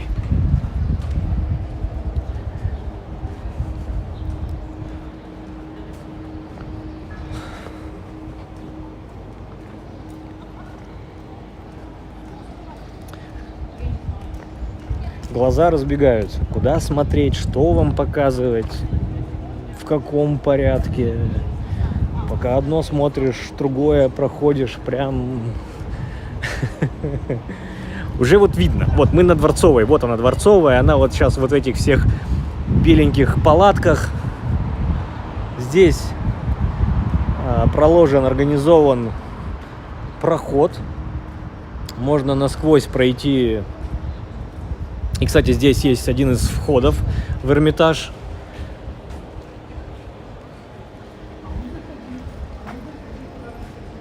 Но мы сейчас туда не пойдем. Мы же на Дворцовую идем. Вот здесь Шуваловский проезд. Вход в главный музей, музейный комплекс. Так, сейчас у нас полная стоимость входа в Эрмитаж 500 русских рублей.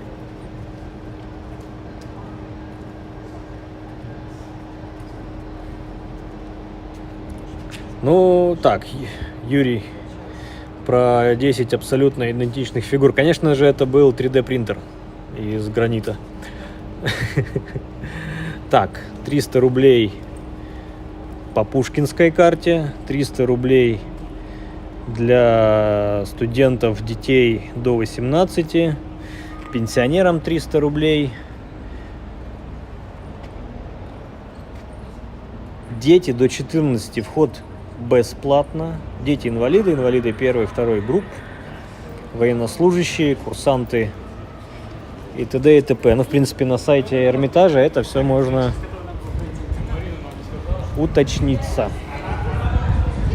Так, я надеюсь, мы здесь как-то прошмыгнем на Дворцовую, то и не будет такого большого скопления людей, как это было 9 мая, когда у нас трансляция прям падала, валилась, прерывалась. Опять же, да, людей мало, и надеюсь, все будет хорошечно сегодня. Еще раз взгляд на зимний. Опять же, вот что я люблю говорить про зимний, один из замечательных фактов. Если даже сейчас вот вы посмотрите цвет, тут такой зеленый, здесь другой зеленый, бледный. И в разные годы Зимний дворец имел разный цвет, я вам скажу. Был и жемчужный, был и голубой, сейчас зеленый, был терракотовый даже когда-то. Это вот кирпич, кирпичный, красный кирпич, такой терракотовый.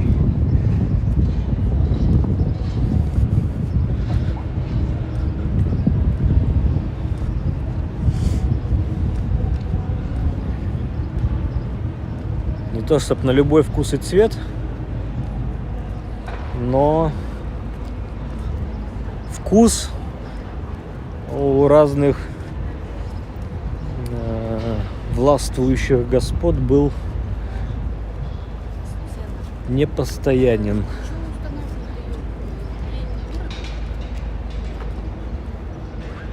Да, это уже при Николае II. Зимний был терракотовым.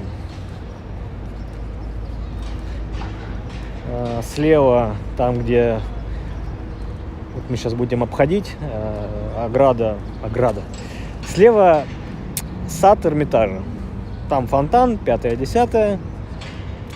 И он был обнесен оградой. Ограда была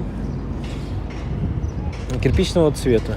И как сам Зимний. Если там найдете черно-белые фотографии, а других вы не найдете, если только отцветненные, то даже по черно-белым фотографиям будет видно, что стены Зимнего дворца сильно темные. И не такие темные, как это, если бы он был голубого или зеленого цвета. Сейчас я хочу подойти до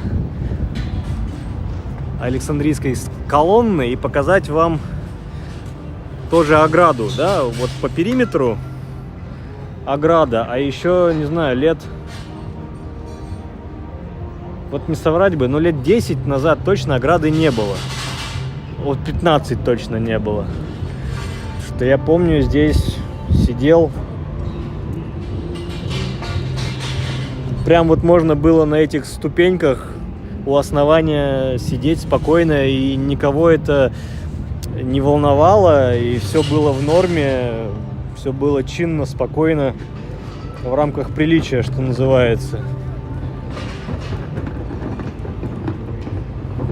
А тут уже совсем разбирают, да, или до только пятницы? Собирают. А, только собирают. В пятницу все будет, да? Ну, не знаю, какой-то день.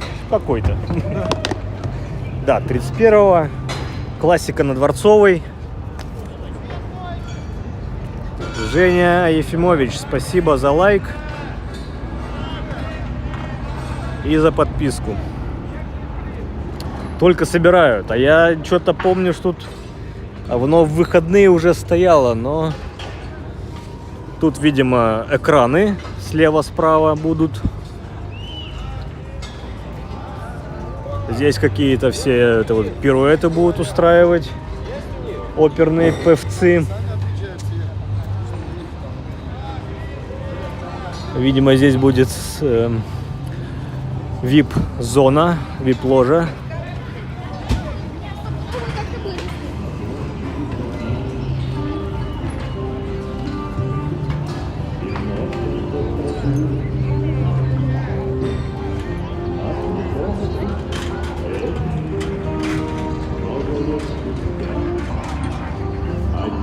Извините, так.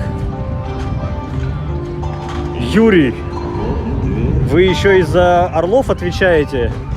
Почему они вас заколебали?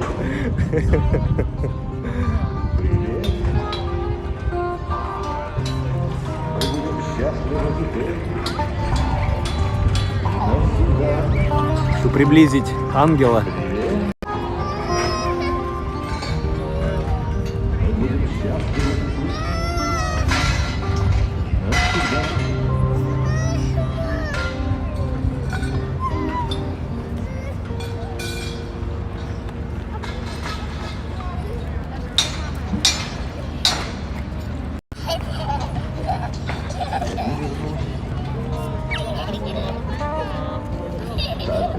Ну как, освободили. Они сначала туда ворвались, особо умные, ломанулись сразу в подвалы, где были винные погреба с самым шикарнейшим вином французским и прочими коньяками. И, конечно же, опустошили.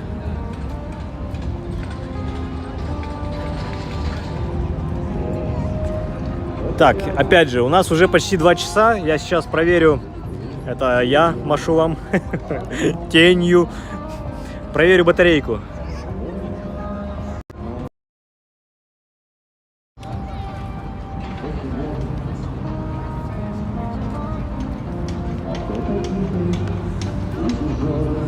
Так, батарейка не то чтобы говорит нам пока, но просится погреться.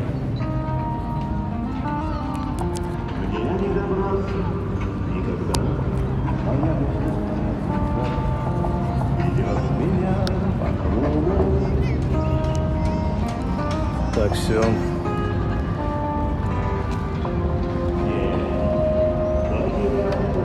На Дворцовой площади неотъемлемой ее уже частью стали уличные музыканты. Опять же, во множественном числе сказал, это что-то такая оговорочка. Тут как вот я не приду, один и тот же. Один и тот же товарищ с одним и тем же репертуаром. Хочу вас спросить, нас сейчас целых 51 человек на стриме. Время у нас 7:26. Мы уже ходим-бродим 2 часа без малого. Хочу вас спросить. Наверное, вы уже догадались. Продолжаем? Или ну его, ужинать пойдем?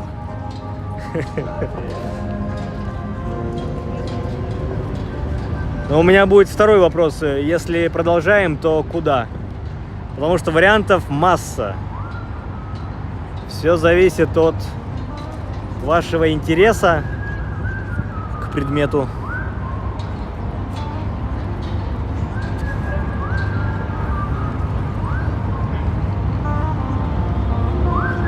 Женя Ефимович говорит нам, что Аврора изначально стояла на английской набережной. А еще можно сказать, что у Авроры был брат-близнец. И есть некая... Ауе! Вот это он зря, да? Ауе. Отвратительный товарищ. Брат-близнец у Авроры был. И якобы Аврору затопили, а брата-близнеца прикололи у Нахимовского училища. И такое мнение есть, я так не утверждаю.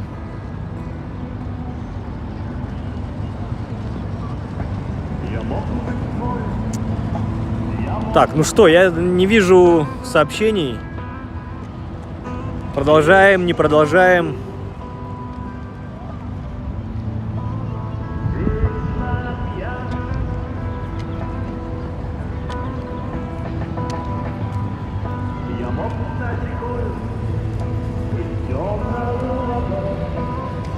Так, все быстро бежим в Google проверять слова Бульбазавра. Гуглим, откуда стреляла Аврора.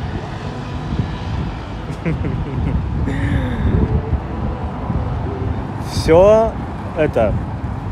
Сейчас немножко себя сниму. Все придаем критике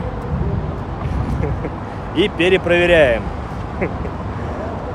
В современном мире верить никому нельзя, даже себе.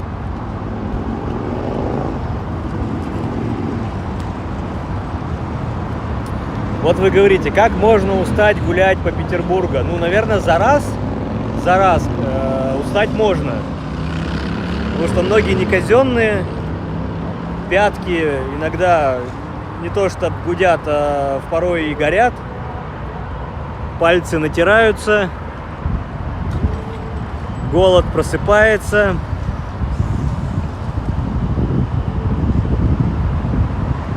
Вот, бульвазавр приводит доказательства. За Благовещенским мостом есть памятный знак. Отлично.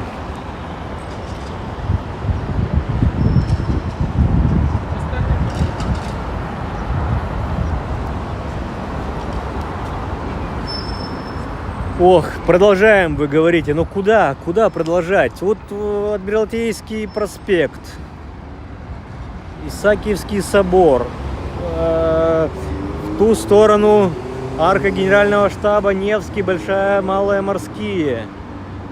Если прямо через Ворсовую проскочить, через Мойку, Певческий мост, дворы, капеллы, Большая, Малые конюшенные, конюшенные дворы, Спас на Крови, Дворцовый мост, Васильевский остров, Стрелка. Там развилка или на Ваську, или на Петроградку. Вариантов, говорю же, тьма. Галерная или через Капеллу. Ну, давайте, я не знаю, там, может, кто-то больше, кто-то меньше. Не то, чтобы уж делаем ставки, но вариантики кидаем.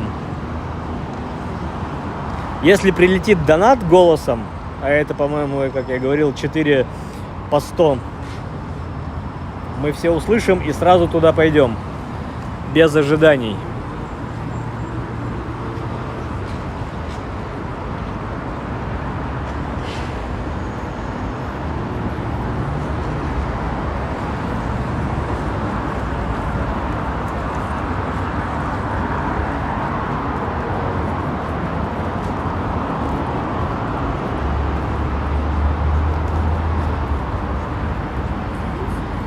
Или придерживаемся принципа Валя катим, то есть Катя валим. Ну, в смысле, расходимся по домам. Вот видите, у нас уже мнения разделились через Дворцовый на Ваську. Есть мнение через Певческий во дворы Капеллы. Юрий.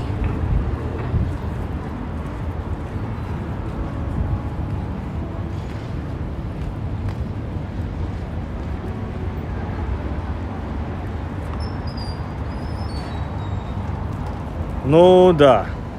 Вообще Аврору утащили. Почему под Ломоносовым-то? Аврору утащили в Кронштадт. В Кронштадте ее реставрировали. Я помню тот день, когда ее отцепили от вечного прикола, и по Неве днем развели все мосты, и по Неве ее утащили в Кронштадт.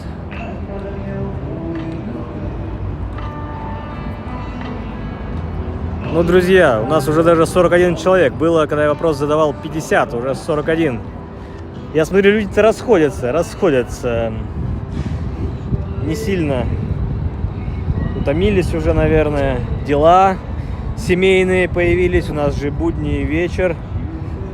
Кто-то с работы пришел, наверное, ужины готовят, детей в школу или внуков.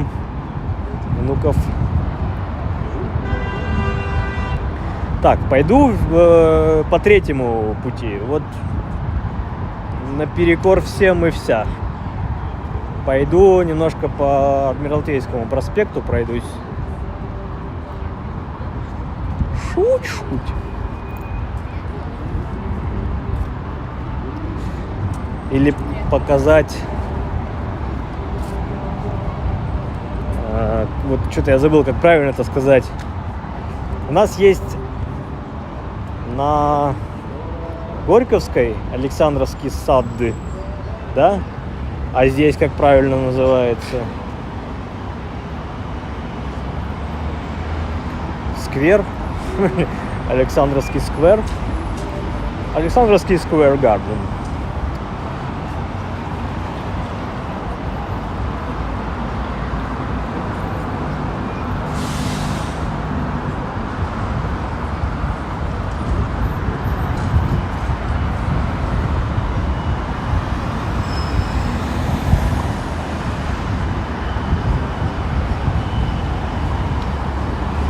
Сразу анонсирую, что завтра выходит новое видео. Опять с катаниями на общественном транспорте.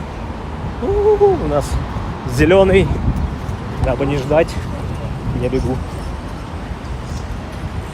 Переходим Невский проспект.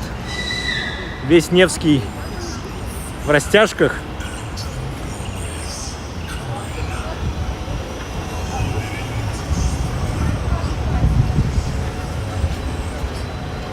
Ой, давайте я тут. Невский дом 3. То есть у нас справа дом 1, здесь дом 3. Зайдем во дворик. Надеюсь, связь не пропадет.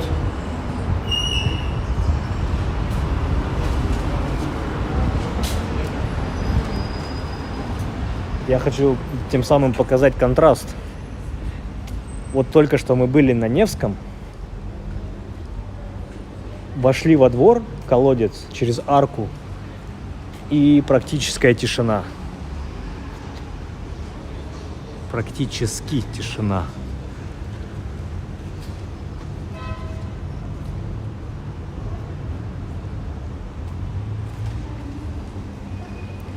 К сожалению, шумят кондиционеры, внешние блоки. Ну да ладно. И вот выходим на Невский. И нас шум города догоняет.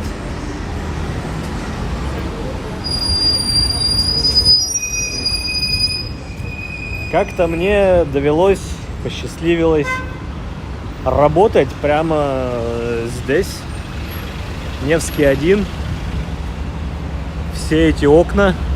Второй этаж. Там была бухгалтерия. Правда, у меня кабинет выходил во внутренний двор. Невский я не мог лицезреть, но я на обеде мог выходить прямо из этих дверей на Дворцовую площадь. На обеде ходили, гуляли здесь. Сейчас здесь бизнес-центр, какой-то форобанк, слава богу, покрасивее стало, знаете ли.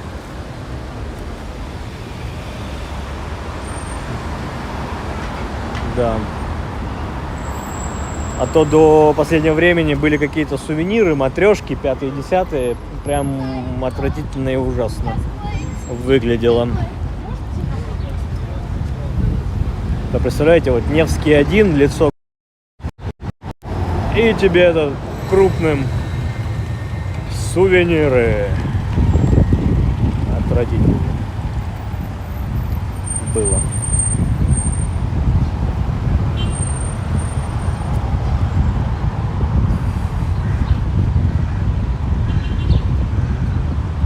Подходим к улице Гороховой.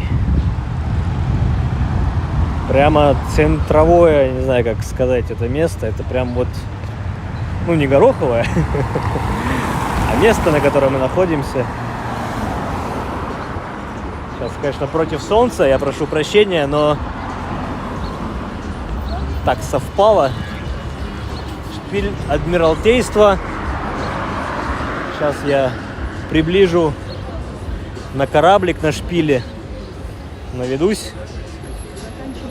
Чпоньк, чпоньк. Не попал. Попал. Сразу вспоминаем заставку Ленфильма. Так, надо обратно вернуться. А то я не вижу, куда иду. Во. Подойдем к фонтану.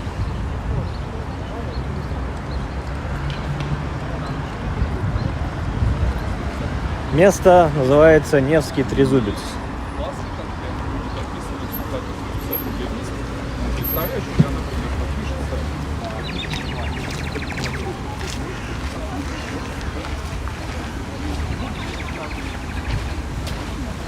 Замечательно, когда люди к фотосессиям подходят оригинально, костюмированно.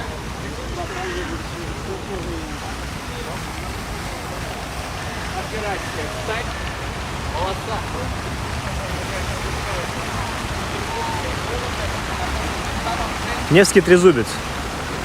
А здесь берут начало Невский, Гороховый, Вознесенский проспект. Изначально по плану улицы были равнозначны, но исторически так сложилось, что Невский на себя перетянул практически все одеяло. Гороховая так и осталась узенькой улочкой. Я думаю, мы сейчас по ней пройдемся, по крайней мере, до Красного моста.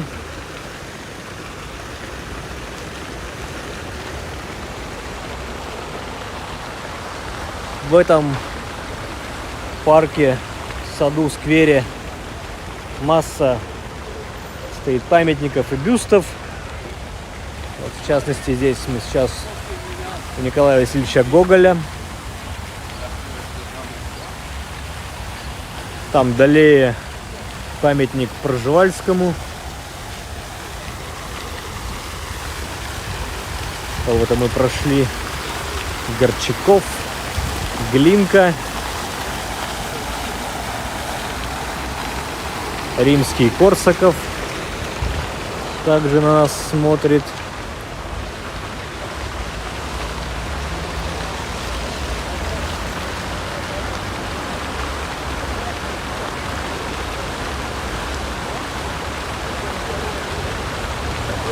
Ах, вы про 87-й год аж. Ну, тогда да. Тогда да.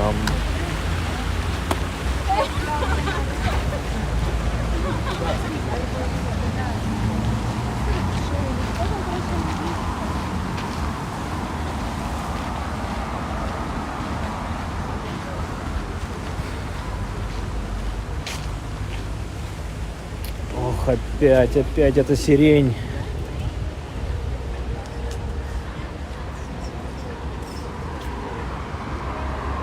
Так, покажу. Ладно, раз уж мы здесь и далеко от этого не ушли. Вот прямо здесь, где мы идем, была проложена первая ветка трамвая. Ветка.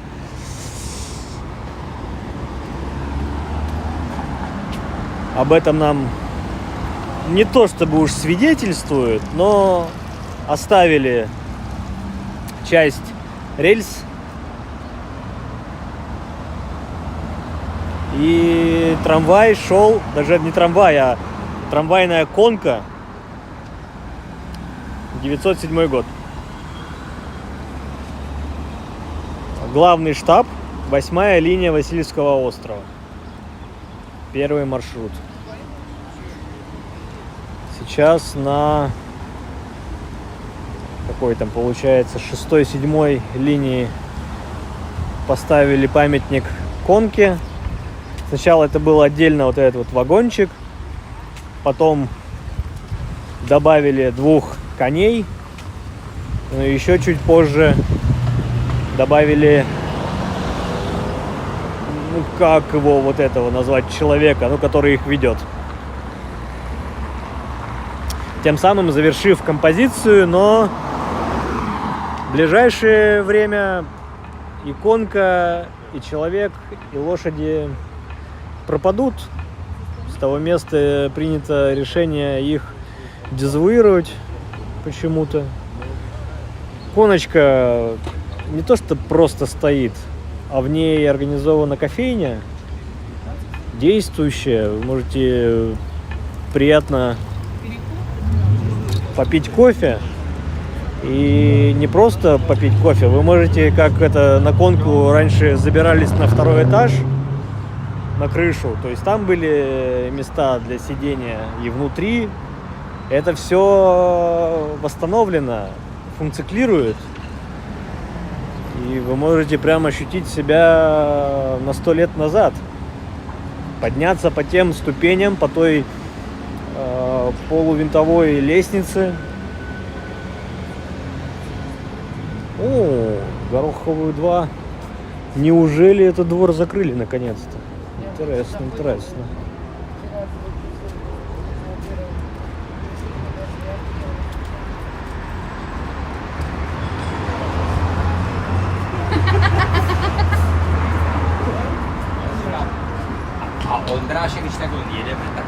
И в этот двор. Когда-то в этом дворе?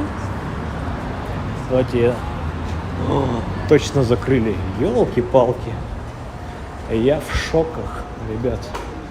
Этот двор раньше был проходной. Прямо что ни на есть. Ага. Человек вбил код. Повторять я его, конечно же, не буду. Двор был проходной. Можно было через этот двор выйти на Вознесенский проспект. Здесь когда-то было организовано кафе в этом дворе колодца. Не знаю, приятно ли сидеть кушать в этой вечной тени, еще и под грибочками. Но так было, и так сейчас уже не есть.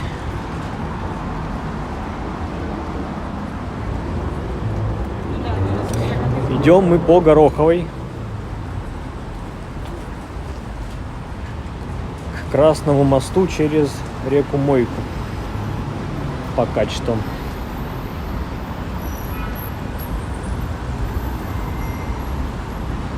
Опять же, возможно, я это показываю как альтернативу блужданиям по Невскому. Не Невским единым.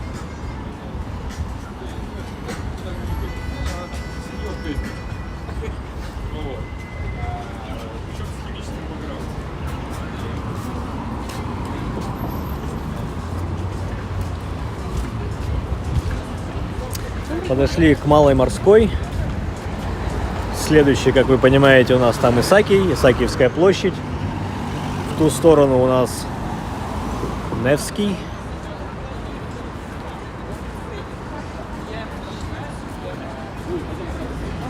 Проспект, а не Александр. И вот для сравнения, да, сейчас вот я еще раз обращу ваше внимание. Вот Гороховая, какую имеет ширину, и Невский проспект. То есть красная линия на Гороховой и красные линии на Невском, насколько они удалены друг от друга.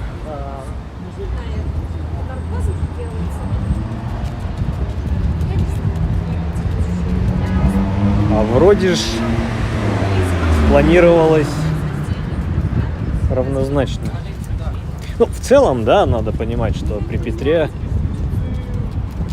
упор делался на Петровскую сторону и на Василеостровскую. Да. Тогда не Петроградская, а Петровская сторона называлась.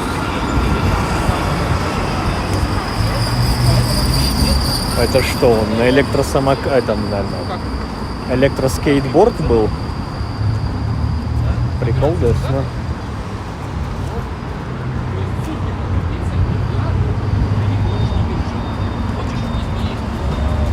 Так, прошли мы малую морскую, сейчас мы подходим к большой морской.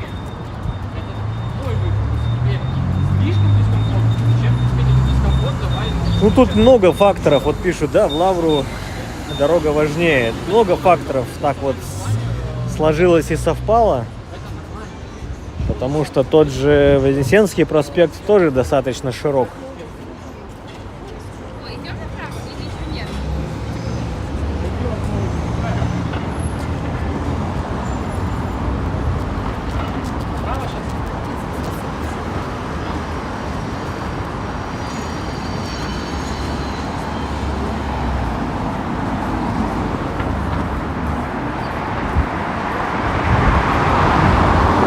Много факторов, но да, один из таких весомейших — это Александра Невская лавра.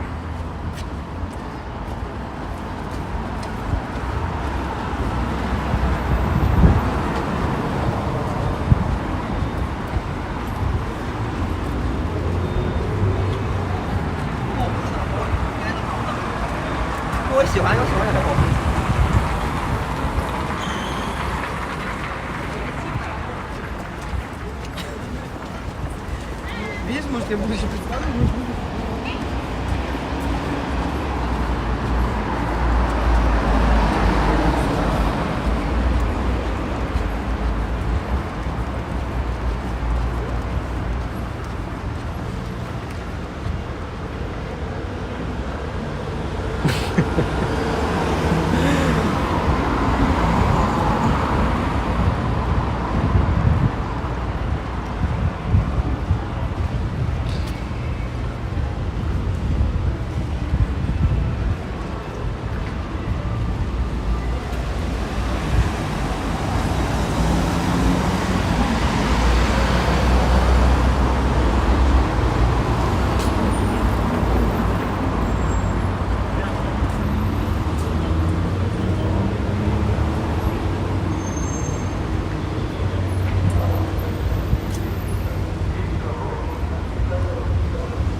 И все.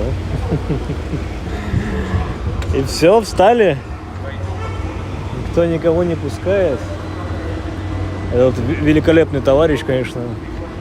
А почему бы на аварийке не встать, да? А все почему? Потому что, видимо, ждет какую-то великородную особу в универмаге у Красного моста. Мост, правда, красный. Видим? Видим. Где? Вот. Следующий мост синий.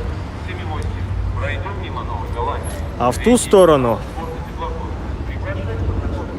по-моему, уже в ту, был желтый и зеленый. Вот желтого нет, зеленый теперь певческий. По-моему, в таком порядке. Мы над мойкой.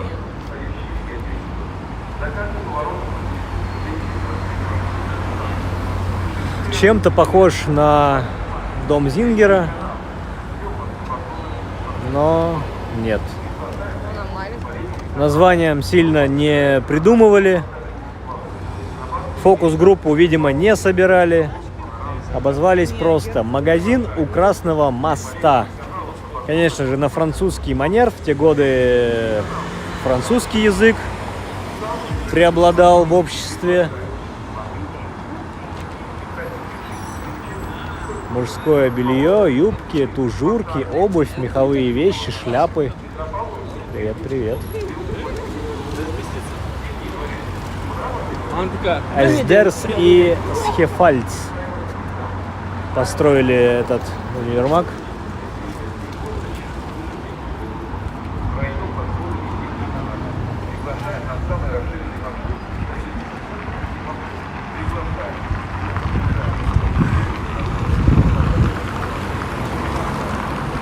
Если можно перебежать, надо перебежать. Надо устраивать взаимные вот эти вот пропускания. Так, не будем как Опасненько иногда. Пройдемся вдоль мойки. Вывернем на Невский.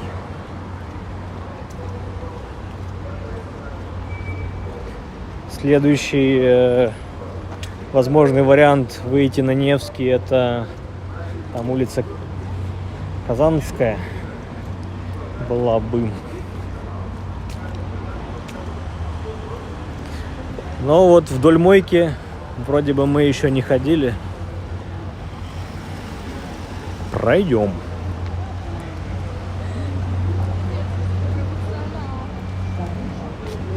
Отлично, в доме справа в августе будем. Хорошо вам.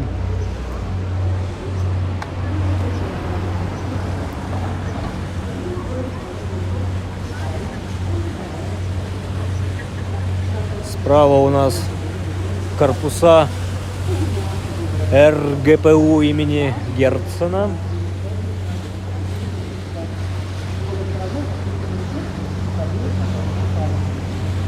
Покажу путешествующих. Ну, примерно, наверное, на такой мы соберем какие-то денежки. Я куплю билет, и мы запишем водную прогулку по рекам и каналам. Надеюсь, это будет удастся записать гида или аудиогида, который будет на этом кораблике. Так, кто учился в Герцена? Ностальгируем и идем дальше.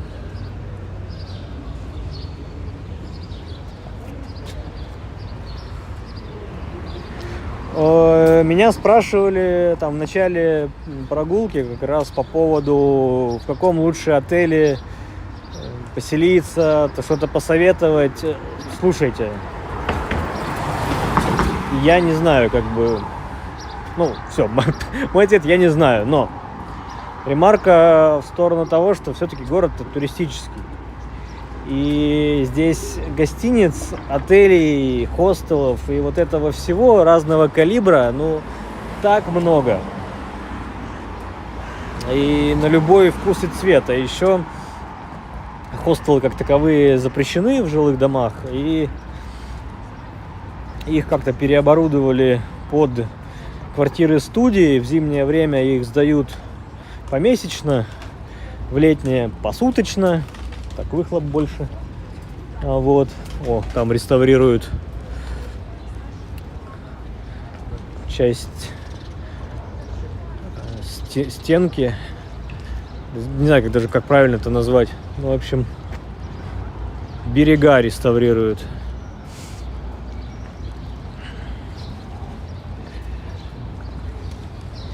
Про отели, гостиницы. То есть есть прям гостиницы, прям воу-воу, большое, дорого-богато, т.д. и т.п. Есть отели поменьше, там гостевые дома. Есть вот эти вот бывшие хостелы, переделанные в квартиры-студии. Есть просто апартаменты, квартиры, адаптированные под суточную аренду. Все вот эти сайты, Островок, Отелло и прочее вам в помощь. Если вы едете с семьей, то, наверное, апартаменты... Ой, как он прямо солнце за головой. Ой, так, как бы прицелиться-то, а? Мне аж так глаза сейчас выжигает, я прям не могу. Как вы на это смотрели? Вот, думаю, если большой компанией или семьей, то это однозначно снять апартаменты, там, например, двухкомнатные, или это 2 комнаты гостиная с кухней будет вам дешевле, чем жить в гостинице и за каждого члена своей компании или семейство платить. Так, только что к нам подписался Владислав.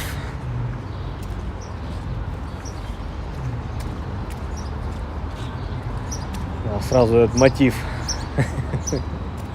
вспоминается из 90-х.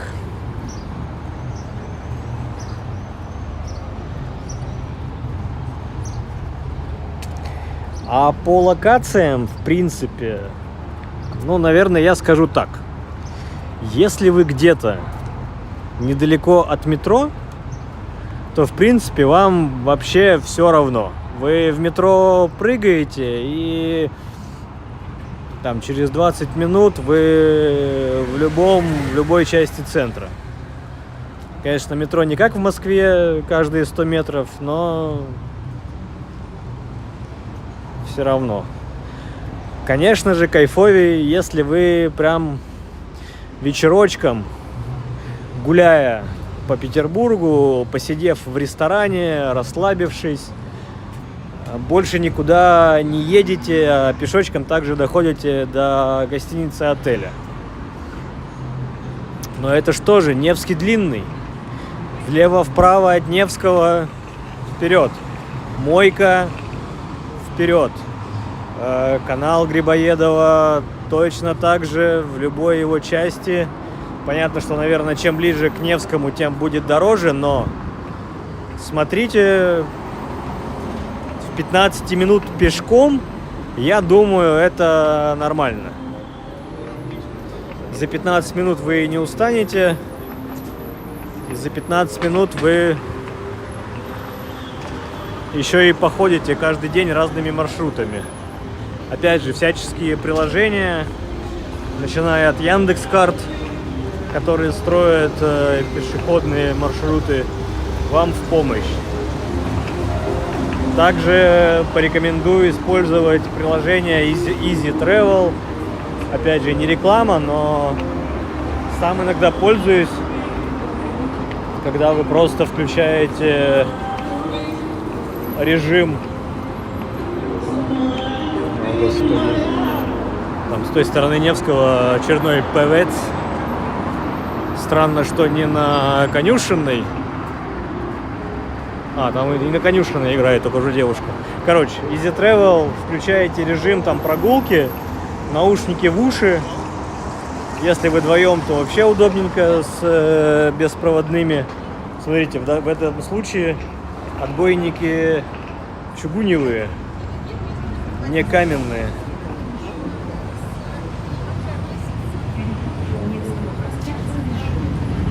Вот, все, не могу мысль закончить. Easy Travel, беспроводные наушники, каждому в ухо по одному, и вдвоем ходите. Easy Travel сам по геоточке определяет, где вы. Если там есть какая-нибудь к этой геоточке привязанная аудио подсказка, ее начинает озвучивать, вам даже нажимать ничего не надо. Также на Easy Travel есть, помимо режима прогулки, просто какую-то экскурсию находите в окружающей вас местности, включаете и прямо идете по этим точкам. Никакой гид, экскурсовод вам не нужен. Сами себе гиды. Опять же, это вот все равно какой-то ресурс свой умственный надо будет, конечно же, приложить. Но если вот совсем не хочется не думать, не страдать, не выбирать, находите экскурсии, выбираете лицензированных гидов. Да-да, сейчас у нас вся эта экскурсоводческая деятельность в Петербурге обязательно лицензируема. Экскурсоводы аттестуются. И всякую чушь, как я, не несут. Но хочется в это верить.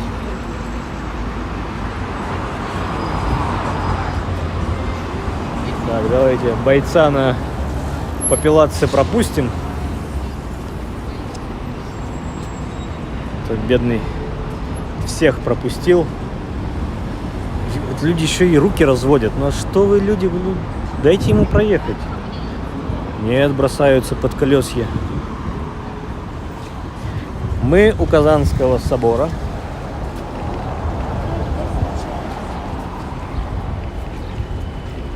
У нас здесь Бартоломей де Толле стоит. Как вам вид? Так, без знака. Оп. Вид имеет? Вид имеет. А здесь, на втором этаже или на третьем, гостиница. И чей-то гостиничный номер выходит прямо на сюда. Шикардос? Я думаю, да. Еще вот там, над сейчас троллейбусом. Смотрите, какой номер. Оп.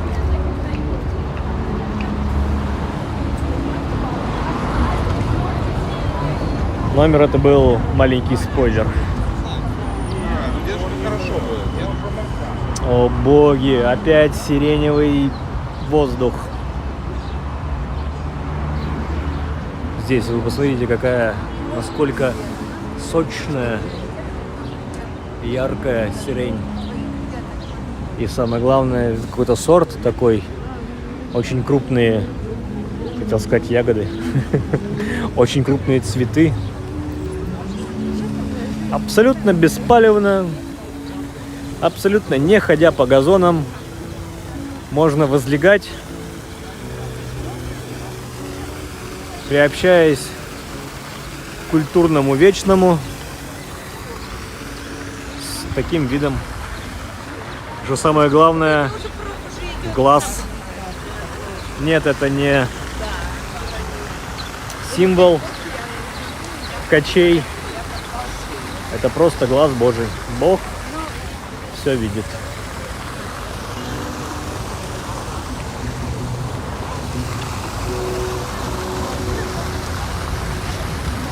Вот, а тут голубая еще сирень есть. Вот, посмотрите, голубенькая, фиолетовая и белая.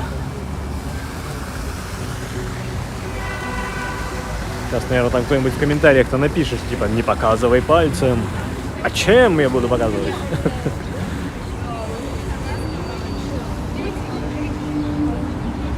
Да что, с указкой ходить?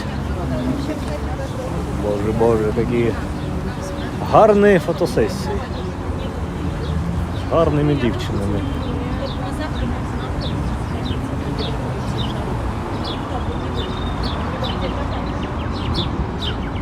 Колоритные персонажи.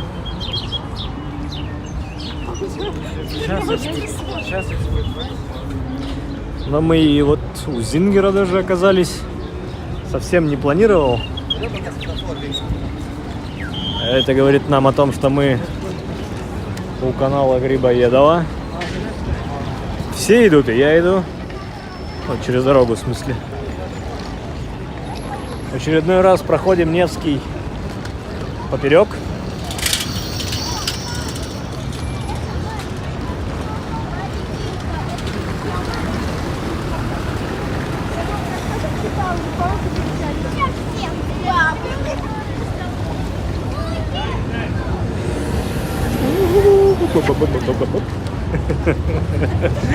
Бросаюсь под ноги на зебре.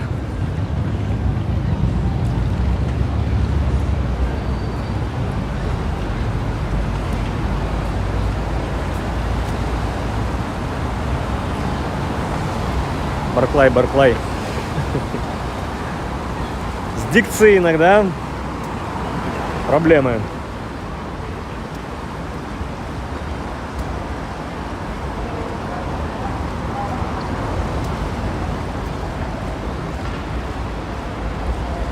Идем вдоль канала Грибоедова по направлению к Спасу на Крови. Опять же, вот тут можно склонять, нельзя склонять. Спас на Крови, да? Укороченная версия названия. Вот идем к Спасу на Крови или к Спаса на Крови. Никогда не задумывался, а тут что-то решил подумать.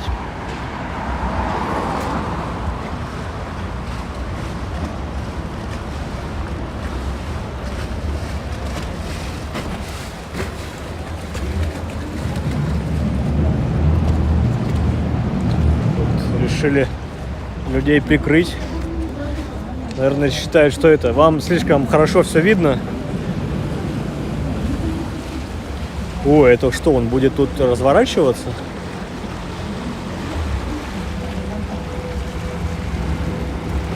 Он сейчас меня еще обрызгает. Вы прикиньте.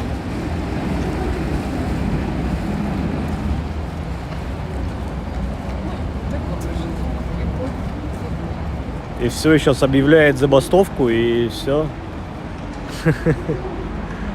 Я шучу. Просто разворачивается.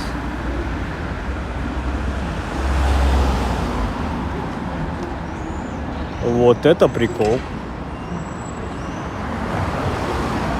Это закончили путешествие. И сразу, что называется, не отходя от кассы, мы со старыми этими путешествующими разворачивается, чтобы новые не офигели от такого замечательного поворота. В прямом и переносном смысле, конечно же.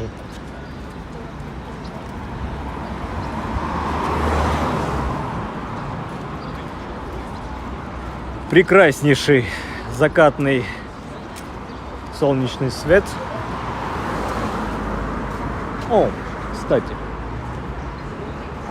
Мы стоим перед зданием первого общества взаимного кредита. Не что иное, как кредитный банк. 1850 или 64? По-моему, 64. По сей день в нем находится банк. Банк уже современный, не тот. Не реклама, просто Росбанк. А так как здесь находится банк действующий, вы можете спокойно зайти с левого входа. Здесь слева парадная группа, справа арка во двор.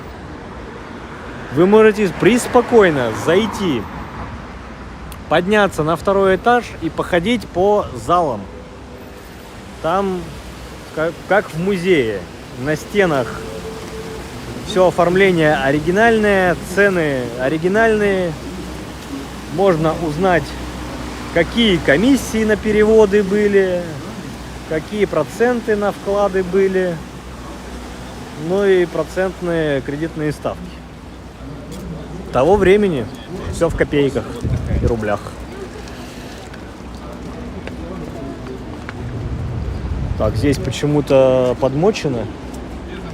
Вообще, заходить сейчас по новым требованиям в реки и каналы, по крайней мере в этой части ее, на маломерных судах типа водные мотоциклы нельзя. Тут раньше они так чудили, что брызгали прохожих, резко газуя, и тут так поливали,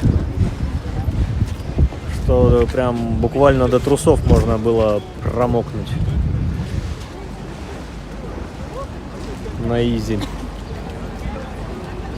Эти свадебки гуляют. Счастье молодым.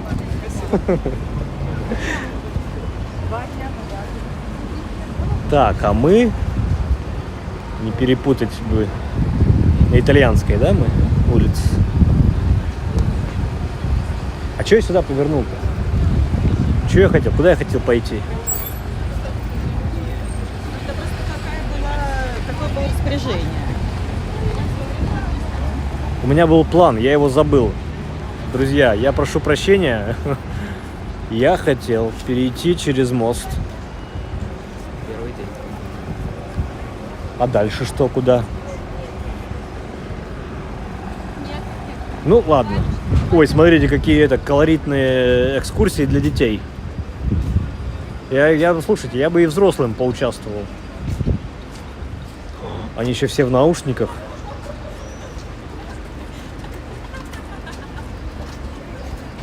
Серьезно. Это кайфово. Ой, такие, ну прям с погружением. Они все еще наряженные, с наушниками. Шикарно.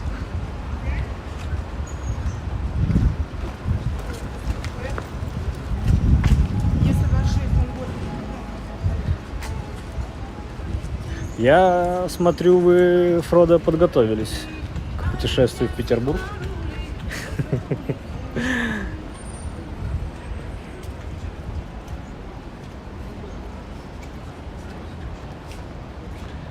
Так, здесь у нас стоит Остап с одним из 12 стульев, с натертым до блеску носом и вытертым подпопьем. Еще одно из исторических мест, в котором вы можете побывать и приобщиться к истории, истории начала 20 века, серебряный век в литературе. Это подвал бродячей собаки. Да. Итальянская 4, за углом Михайловский театр, а мы на площади искусств.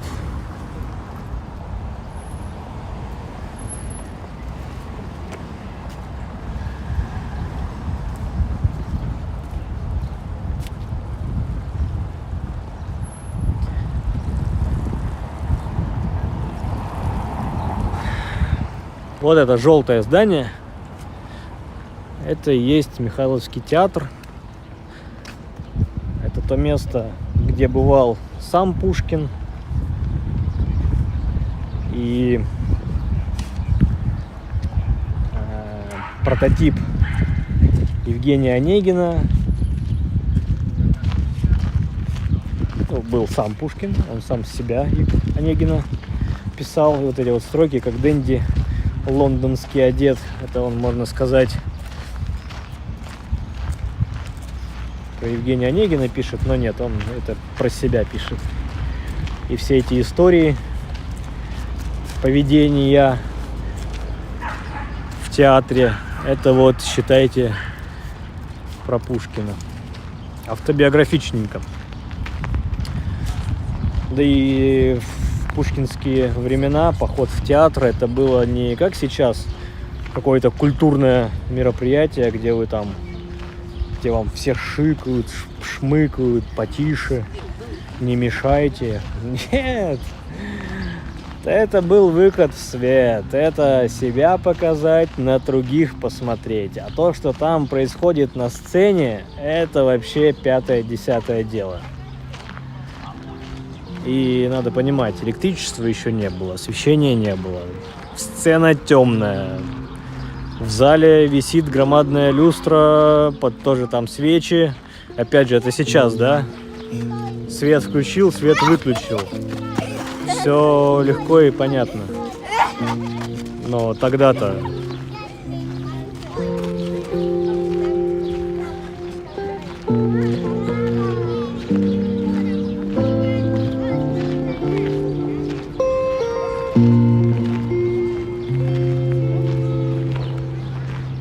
Можно помочь уличным музыкантам.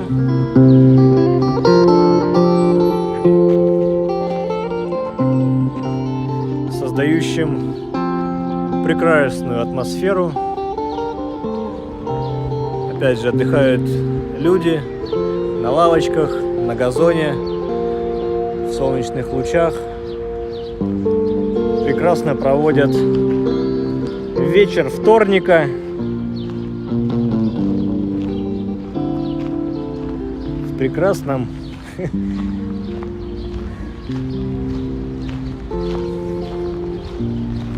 прекрасном городе, месте и времени.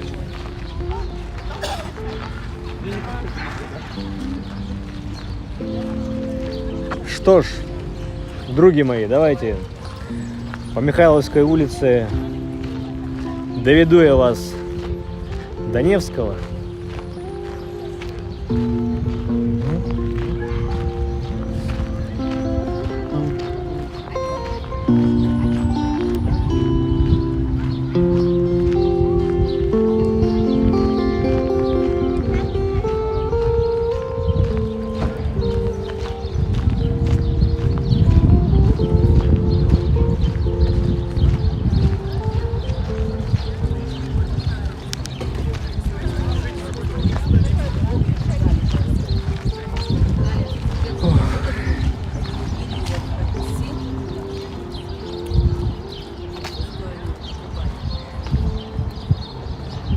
Здесь на углу Итальянской и Михайловской улиц расположен филармония, большой зал филармонии, Санкт-Петербургская государственная академическая филармония имени Шостаковича. Давайте я загляну. А там пишет филармония туда. Тудой. А сюда дворянское собрание. Ага, ресторан. Тут ресторан. Я думаю, а что двери открыты? Да потому что это ресторан. В ресторане двери всем открыты. А вот филармонию тут, будьте извините, наверное, уже закрыто все. Да. Ну что я хотел? Ну, попробовать я должен был. Не попробуешь, не узнаешь.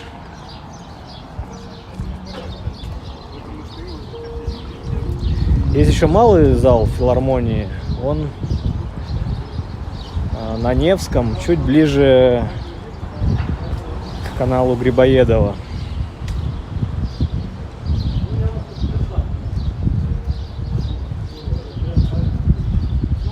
Справа у нас шикарнейшая гостиница. Я, наверное, могу сказать, что самая шикарная. По ценам не подскажу. Да, можно же по-разному мерить шикарность. Кто-то по цене, кто-то по локации. То есть много факторов. И к чему конкретно вы отдадите предпочтение, приоритет, знаете только вы. Но место, правда, прям шикардос. Цены, я думаю, здесь тоже не отстают. Исторические, абсолютно со всех сторон. Ох.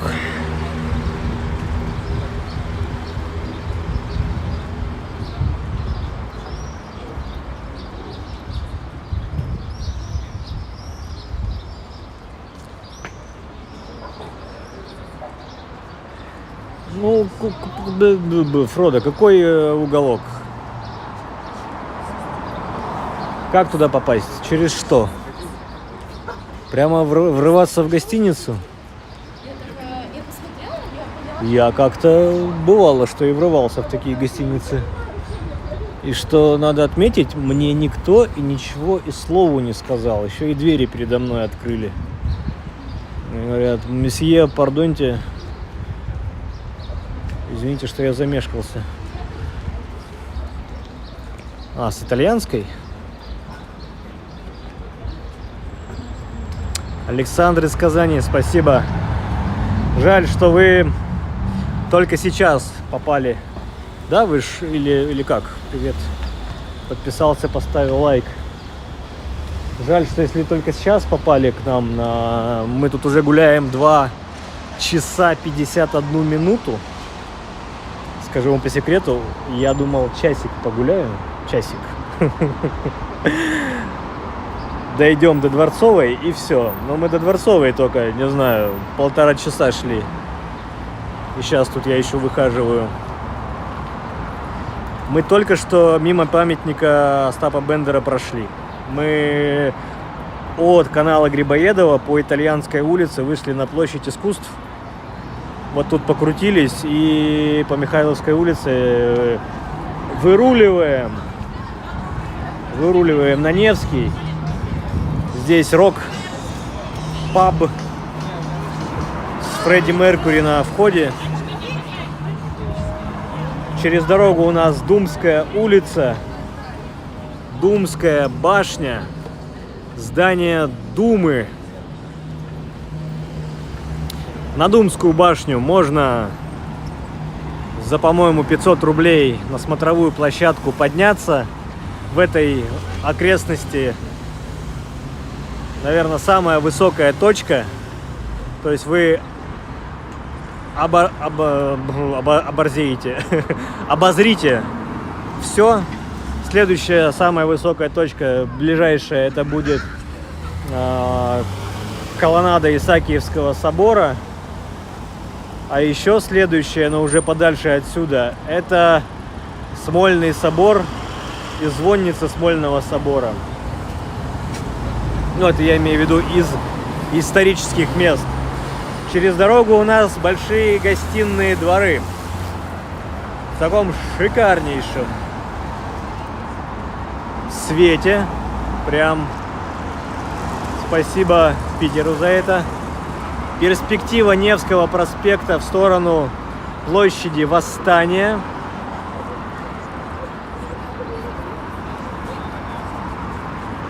Ох, друзья, вот тут уже я спрашивать не буду, а, наверное, буду ставить вас перед фактом. Заканчиваем этот шикарный прогулочный вечер. Поставлю вас вот так.